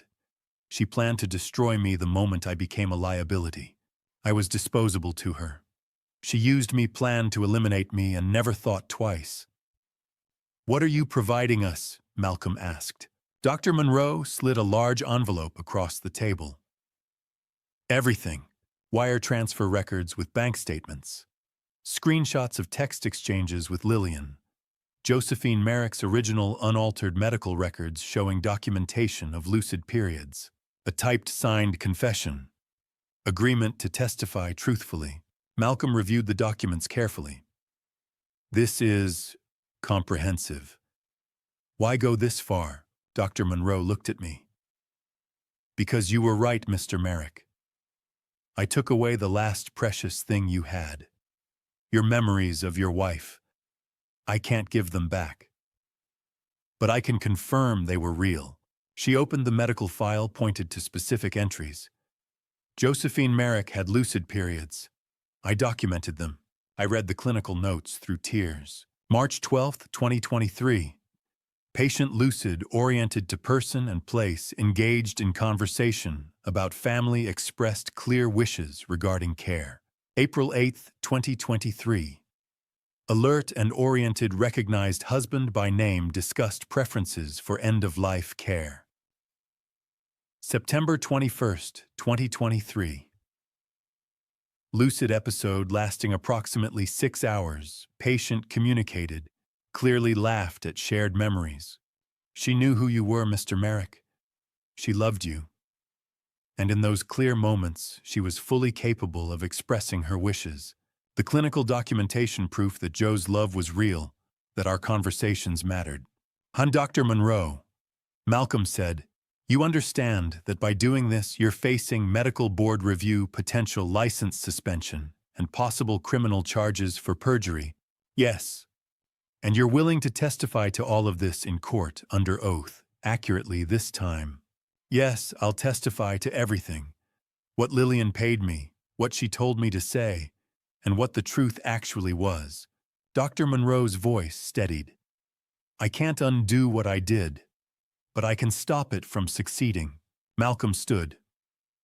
I'll need to coordinate with the district attorney's office. Your cooperation will be noted. I don't care about leniency. I care about being able to look at myself in the mirror. We left the coffee shop, walked to Malcolm's car. Clay, Dr. Monroe just handed us everything. The bribery is proven. The perjury is admitted. Her original records vindicate your memories. With her testimony, Lillian's case collapses. How soon can we get to court? I'll file for an emergency hearing. With criminal charges against Lucien and the investigation into Lillian, the judge will grant it. I looked up at the sky, late May in Charleston, nearly summer. 2 weeks. I can endure 2 more weeks. 3 weeks after Dr. Monroe's confession, I walked into Charleston County Courthouse for the final hearing.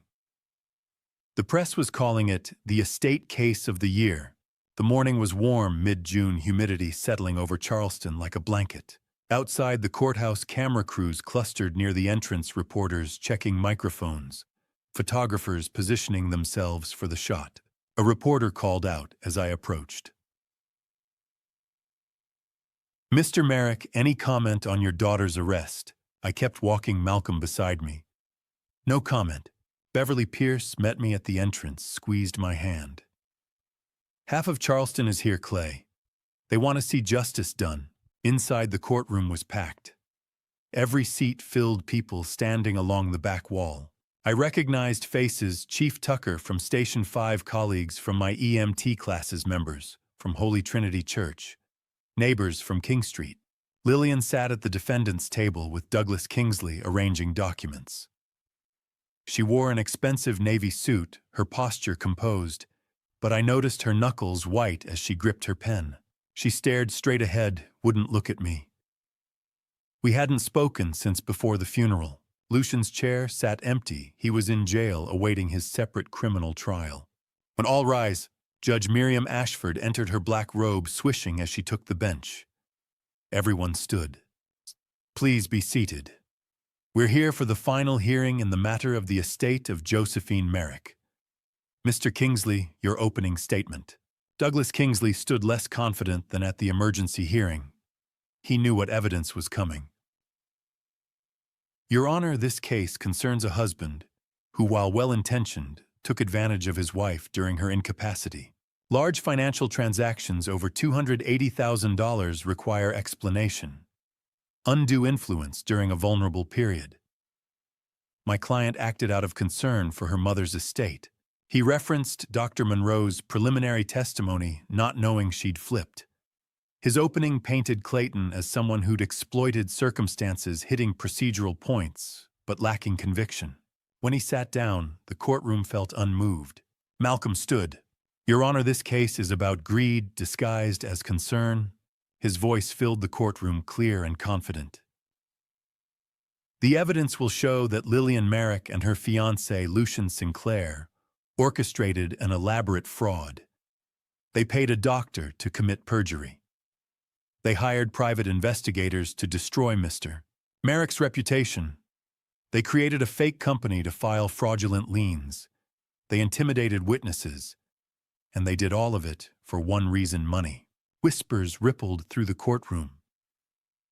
Something flickered across Lillian's face: fear, anger. Judge Ashford, order.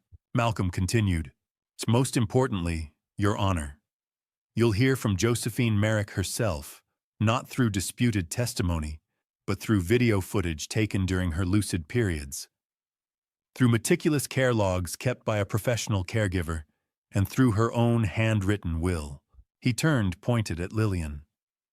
Her daughter wants you to believe Josephine wasn't competent. The evidence will show she was clear-minded enough to know exactly what her daughter was capable of, and she protected herself from it. The courtroom went silent. Mr. Blackwell, call your first witness. The estate calls Mr. Frederick Caldwell, Senior Account Manager at Charleston First Bank. Mr. Caldwell was in his 60s, conservative suit, professional demeanor. He took the oath and sat in the witness box. Malcolm methodically walked through the financial evidence. Mr. Caldwell, you reviewed the account activity for Clayton and Josephine Merrick. Yes. I prepared a comprehensive report. What did you find regarding the $280,000 in transfers? Caldwell referenced his documents.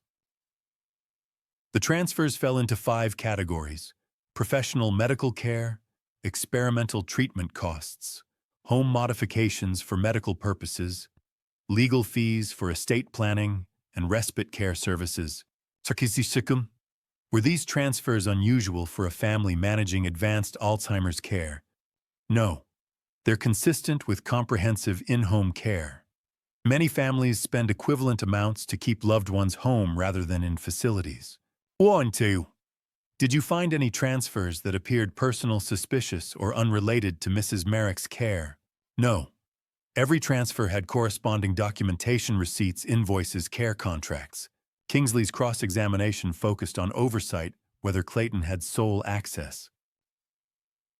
Mr. Merrick had legal authority as spouse, but every expense corresponded with documented medical needs. Kingsley had no further questions. He couldn't challenge the evidence. The estate calls June Hartley. The courtroom door opened. June walked in, wearing business attire, a modest dressed professional carrying a thick leather binder. I watched her approach the witness stand, the woman who'd saved my case. She took the oath, sat down, calm and confident.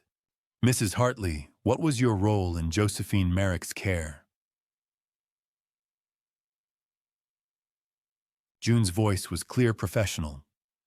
I was her full-time caregiver for 2 years, from March 2022 until she passed in February 2024.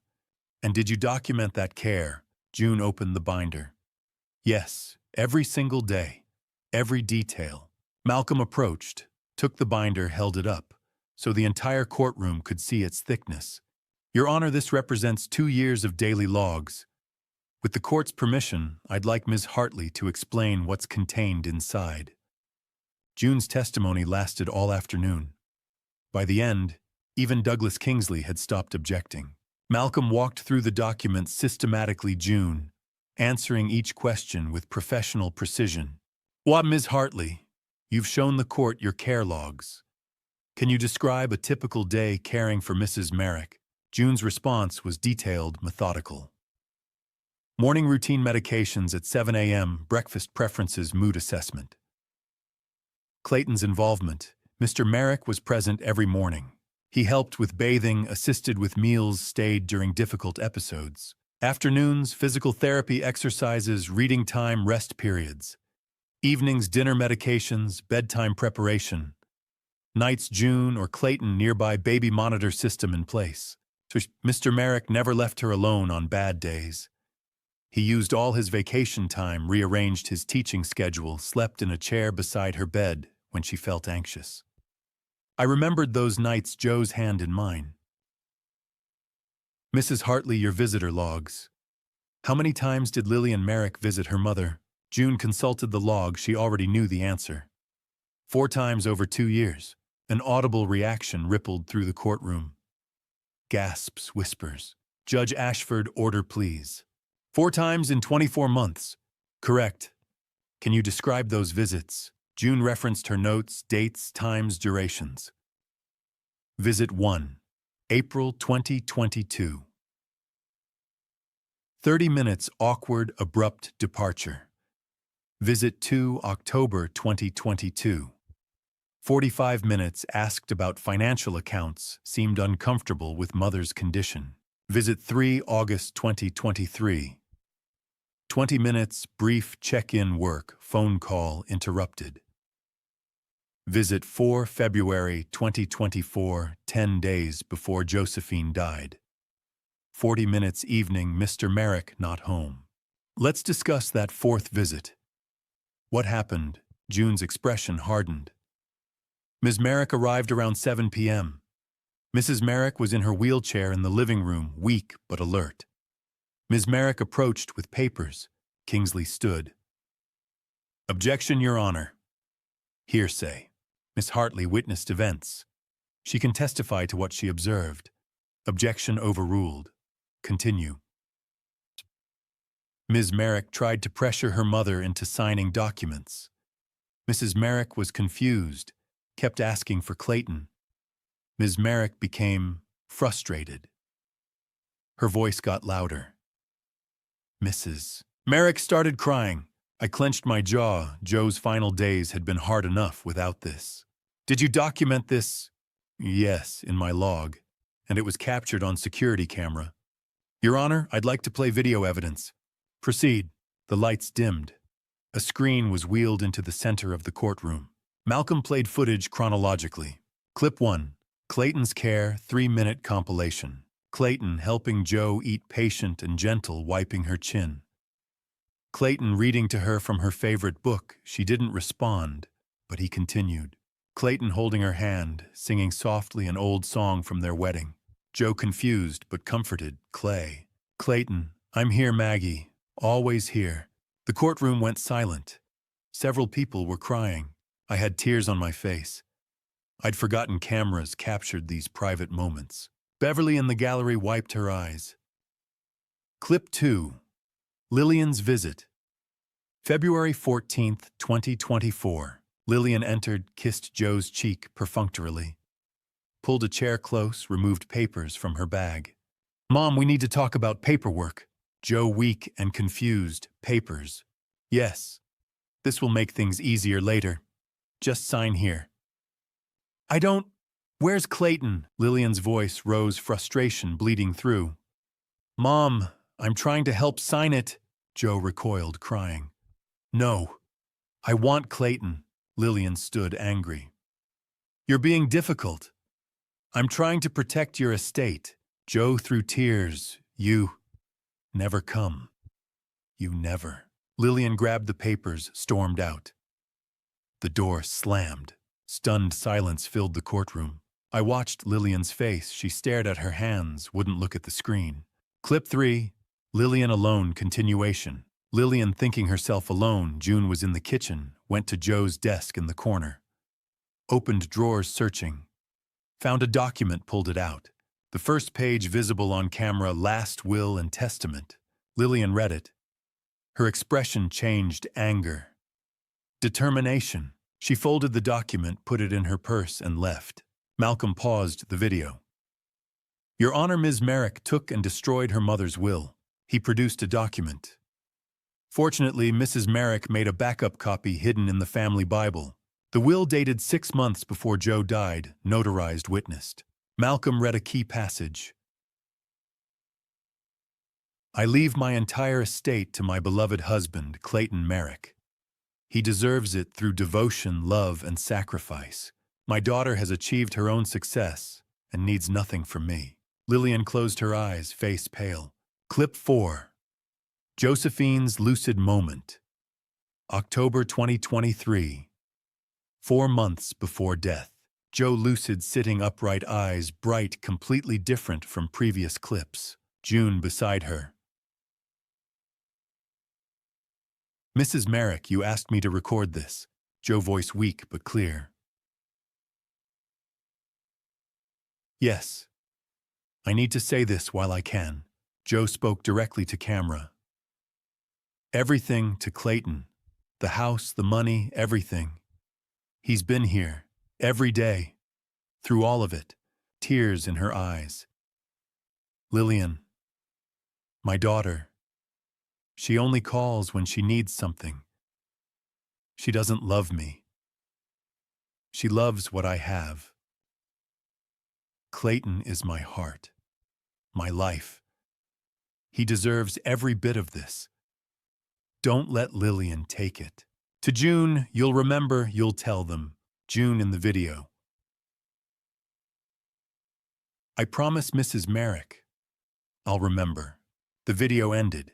Complete silence. Many people crying. Judge Ashford removed her glasses, wiped her eyes. I was overwhelmed hearing Joe's voice again, her words. Lillian sat motionless, face buried in her hands, shoulders trembling slightly. Judge Ashford's voice was thick. Mr. Kingsley, were you aware any of this existed? Kingsley stood visibly shaken. No, Your Honor. I wasn't informed about security footage or lucid moment recordings. He looked at Lillian, the look of a lawyer realizing his client had lied to him. Malcolm, Your Honor, I have one more witness. She wasn't on the original witness list, but she contacted me requesting to testify. To who? Dr. Simone Monroe. Lillian's head snapped up, eyes wide. I saw fear. Kingsley stood quickly.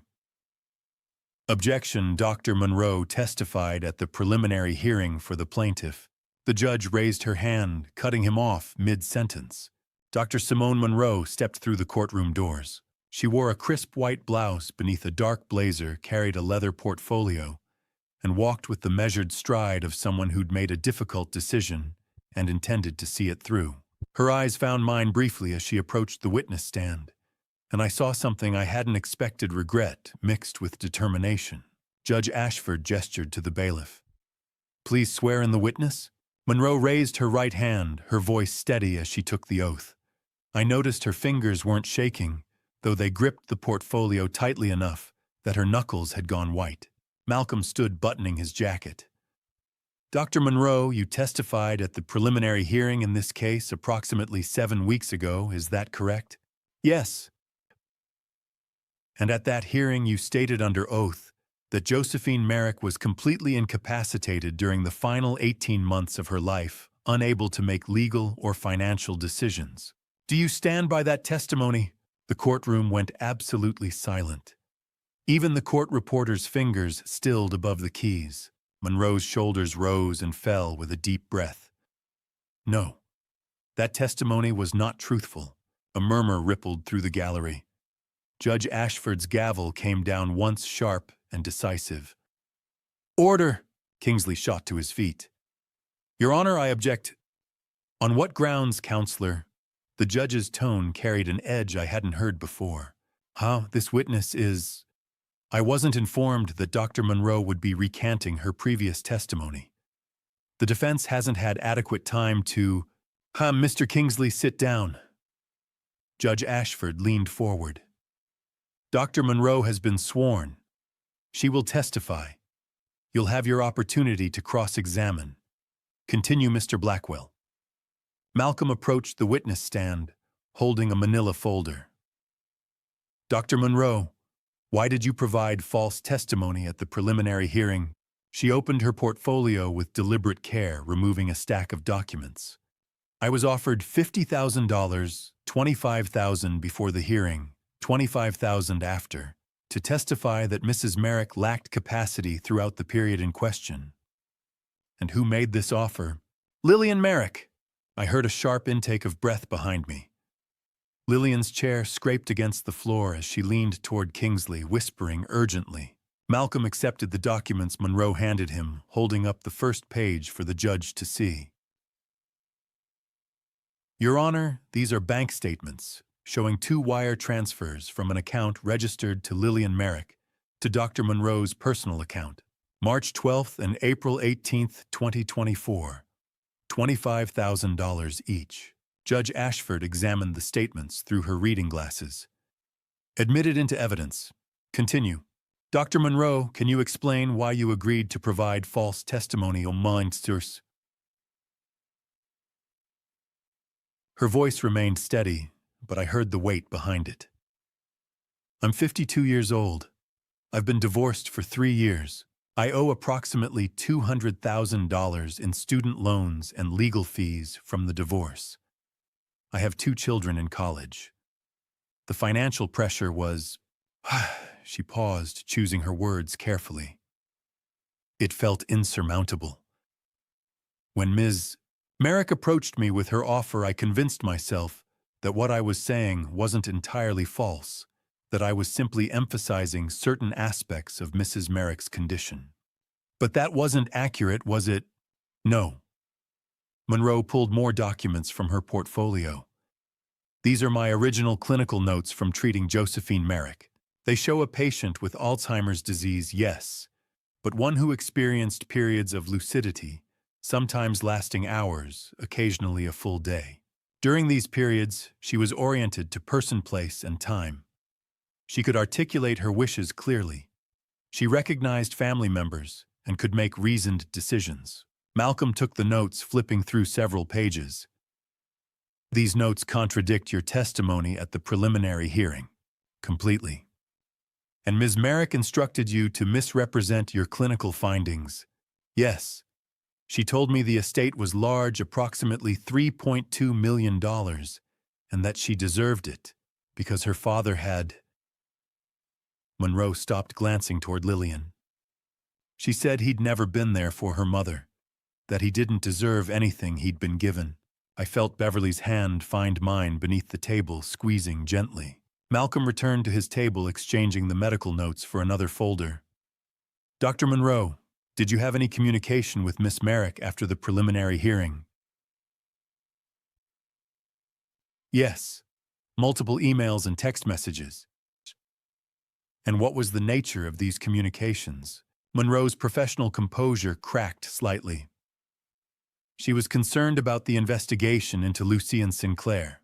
She suggested that if questions arose about my testimony, I should claim I'd been coerced, that Mr. Sinclair had threatened me, not her.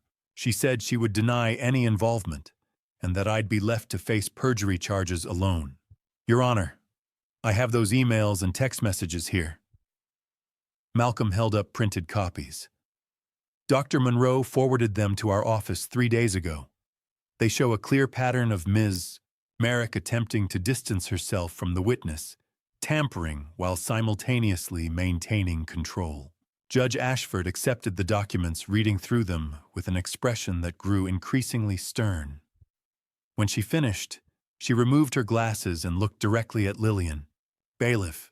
The uniformed officer moved toward the defendant's table. Lillian's face had gone pale, her eyes darting between Kingsley and the approaching bailiff. Your Honor. Kingsley stood, his voice lacking its earlier confidence. I would like to request a recess to consult with my client. Our request denied. The judge's tone was ice. Lillian Merrick, you are under arrest for conspiracy to commit fraud, witness tampering, and perjury. Bailiff, take her into custody. The courtroom erupted. I watched as the bailiff moved behind Lillian's chair, heard the metallic click of handcuffs, saw Kingsley step back with his hands raised in a gesture that said he wanted no part of whatever came next. Malcolm leaned close to my ear. It's over, Clayton. You won. But it didn't feel like winning. I watched my daughter, my only child, being led from the courtroom in handcuffs, her head down, refusing to look at anyone. Part of me wanted to feel satisfaction, vindication. Instead, I felt hollow. Judge Ashford's gavel rang out 3 times. Order, this court will come to order. The noise subsided gradually. The judge looked at Malcolm, then at me, her expression softening almost imperceptibly. Mr. Merrick, in light of Dr. Monroe's testimony and the documentary evidence presented, this court finds that the petition to transfer assets filed by Monsieur Lillian Merrick was fraudulent in nature and intent. All asset freezes are hereby lifted. The estate of Josephine Merrick will be distributed according to her last will and testament, as authenticated by witness testimony and video evidence. The fraudulent lien placed by Charleston Medical Providers, LLC, is vacated and expunged from the record. She paused, glancing down at her notes. Furthermore, this court will be referring charges of perjury, witness, tampering, fraud, and conspiracy to the District Attorney's Office for Criminal Prosecution. Mr. Blackwell, you'll coordinate with the DA's office regarding Mr. Lucien Sinclair's cooperation. Yes, Your Honor, Mr. Sinclair has provided a full statement detailing his role in creating Charleston Medical Providers LLC, hiring Terry Ramsey to conduct the social media defamation campaign, and arranging for Anthony Griffin and Dustin Hunt to intimidate witnesses.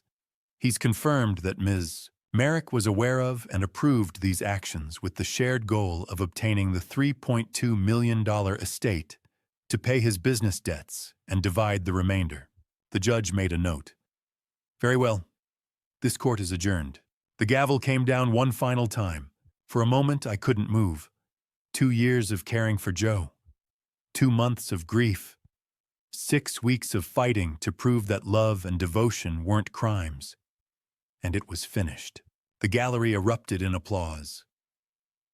Chief Tucker, the EMT students, Mrs. Caldwell from church neighbors from King Street I'd known for decades. Beverly hugged me, tears streaming down her face. June squeezed my shoulder as she passed, heading back to collect her binder of evidence that would never need to be opened in another courtroom. Malcolm gathered his files, his expression one of quiet satisfaction. Clayton, I'll get the paperwork filed tomorrow. Your accounts will be unfrozen within 48 hours. The house, the savings, the open book. Everything Joe left you, it's yours. I nodded, unable to speak past the tightness in my throat. Curtis appeared at my elbow, grinning broader than I'd seen in weeks. Told you it would work out, brother. You did. I managed a small smile. Thank you. For everything. That's what brothers are for. He clasped my shoulder. Joe would be proud of you. Fighting for her for what she wanted. For the truth. That did it. The tears I'd been holding back for 6 weeks finally came. Beverly and Curtis stayed close, shielding me from the lingering reporters outside, guiding me through the courthouse doors and into the bright June afternoon. The sun felt warmer than it had in months.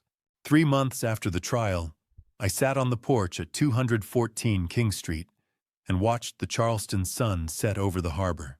September had arrived with its promise of autumn still warm, but with evenings that whispered of cooler days ahead. The magnolia tree Joe and I planted 38 years ago rustled softly in the breeze. The estate had been settled. $3.2 million. I kept the house. This place held every memory that mattered. The open book I sold for $220,000 to a young couple who promised to honor Joe's vision. That money, along with $500,000 from the estate, established the Josephine Hayes Caregivers Fund. June Hartley serves as director. Malcolm handles the legal work. In 3 months, we've awarded grants to 12 Charleston families, funding for in-home caregivers, respite programs, support groups. Everything I wished had existed when Joe and I needed it most.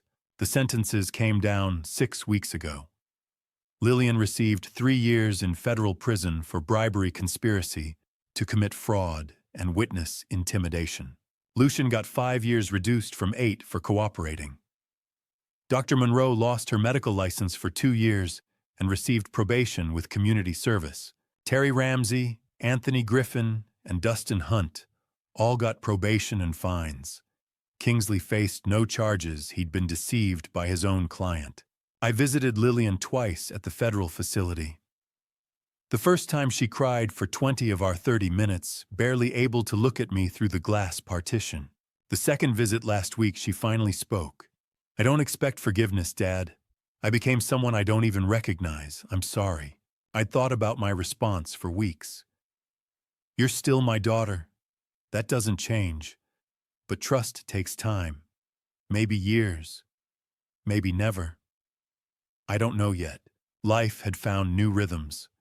Twice weekly, I volunteer at the Charleston Memory Care Center, sitting with Alzheimer's patients who have no family nearby. I read to them, hold their hands. Do for others what I did for Joe. Once a month, I teach Understanding Alzheimer's, a Caregiver's Guide at the Charleston Community Center. The classes fill up every session. I'm back teaching EMT courses at Station 5.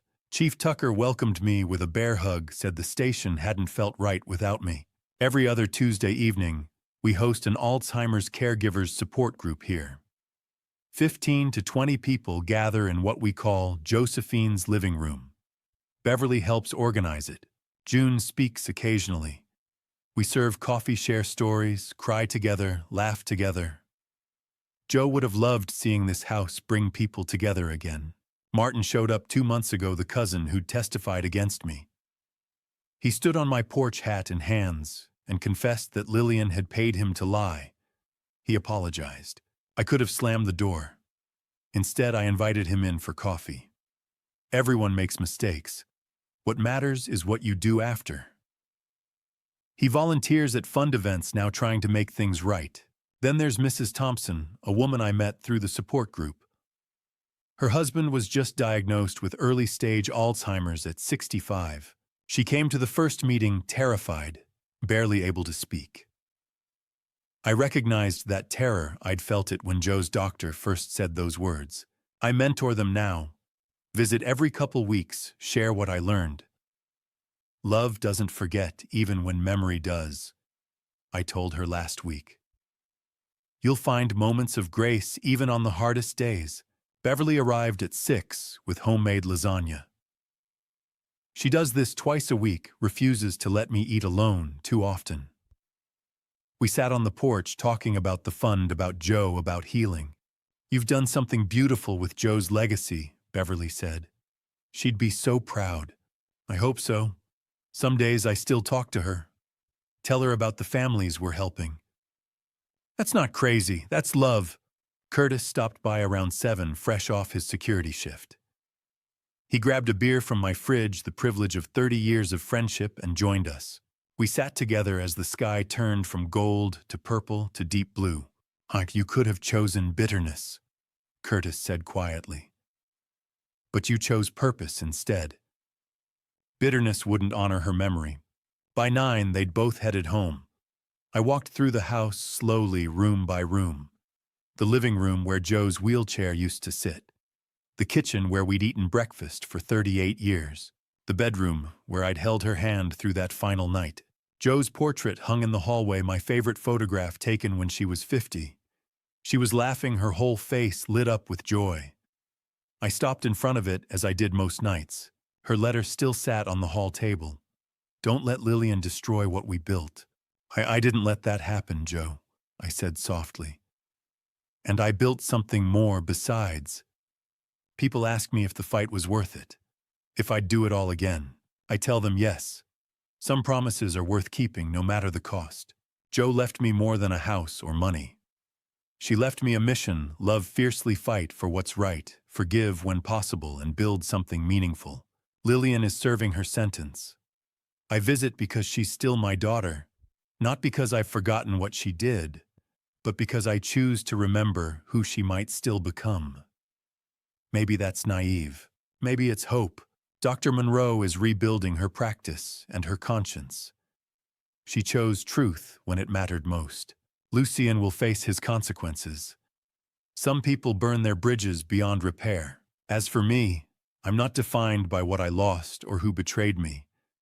I'm defined by what I did with what remained. The security footage saved my case. June's records vindicated my care. Malcolm's strategy won in court. But it was Joe's love that carried me through all of it. In the end, that's what matters most. Not the money, not the house, the love, and that no one can take away. I stepped onto the porch one last time before bed. Joe's chair sat empty beside mine, where she'd spent countless evenings watching this same view. The wind chimes she loved tinkled softly. Peace settled over me. Not blazing happiness, but something deeper. Contentment. Purpose found in pain. Legacy honored. Home preserved. The lights inside glowed warm against the darkness. I sat down, looked at the empty chair, and smiled. "Good night, Joe," I whispered. "We did good, didn't we?" The wind chimes answered with their gentle song. And to you listening to this family story, remember this: God gave me strength when I had nothing left. When the legal papers arrived, when the accusations piled up, when my own daughter turned against me, God was there. In the darkest moments of this dad revenge journey, when I wanted to give up, I prayed. And he answered not always in the ways I expected, but always in the ways I needed. This family story taught me that documentation saves lives. If June hadn't kept those meticulous records, if we hadn't installed those cameras, if Malcolm hadn't fought with evidence instead of just emotion, I would have lost everything Joe and I built together. My dad revenge wasn't about anger. It was about protecting the truth. But here's what I want you to understand. Don't be like me. Don't wait until crisis strikes to document your caregiving journey. Don't assume family will always act with integrity. Don't ignore warning signs because you want to believe the best in people. I nearly lost everything because I trusted blindly. God teaches us to be wise as serpents and gentle as doves. I was gentle, yes, but I wasn't wise enough soon enough. I should have protected Joe's wishes legally from the beginning. I should have recognized Lillian's distance as a red flag. I should have asked more questions. This family story isn't just mine. It's a warning and a roadmap. If you're caring for someone with Alzheimer's, if you're navigating estate planning, if you see family members circling like vultures around a loved one's assets, act now. Document everything. Install cameras. Keep receipts. Get legal counsel. Don't wait for your own dad revenge moment to realize that love without protection is vulnerability. If this family story moved, you helped you, or taught you something valuable, please leave a comment below sharing your thoughts. Hit that subscribe button and turn on notifications, because the stories we share here matter, and your support helps us reach families who desperately need to hear them. Share this video with someone who needs to understand the importance of protecting their loved ones legally and emotionally. Thank you for staying with me until the end. I know this wasn't easy to hear, but truth rarely is. A final note. The stories we share on this channel include fictionalized elements created for educational purposes. If this content isn't right for you, please feel free to explore other videos that better suit your preferences. We respect your choice. God bless you all.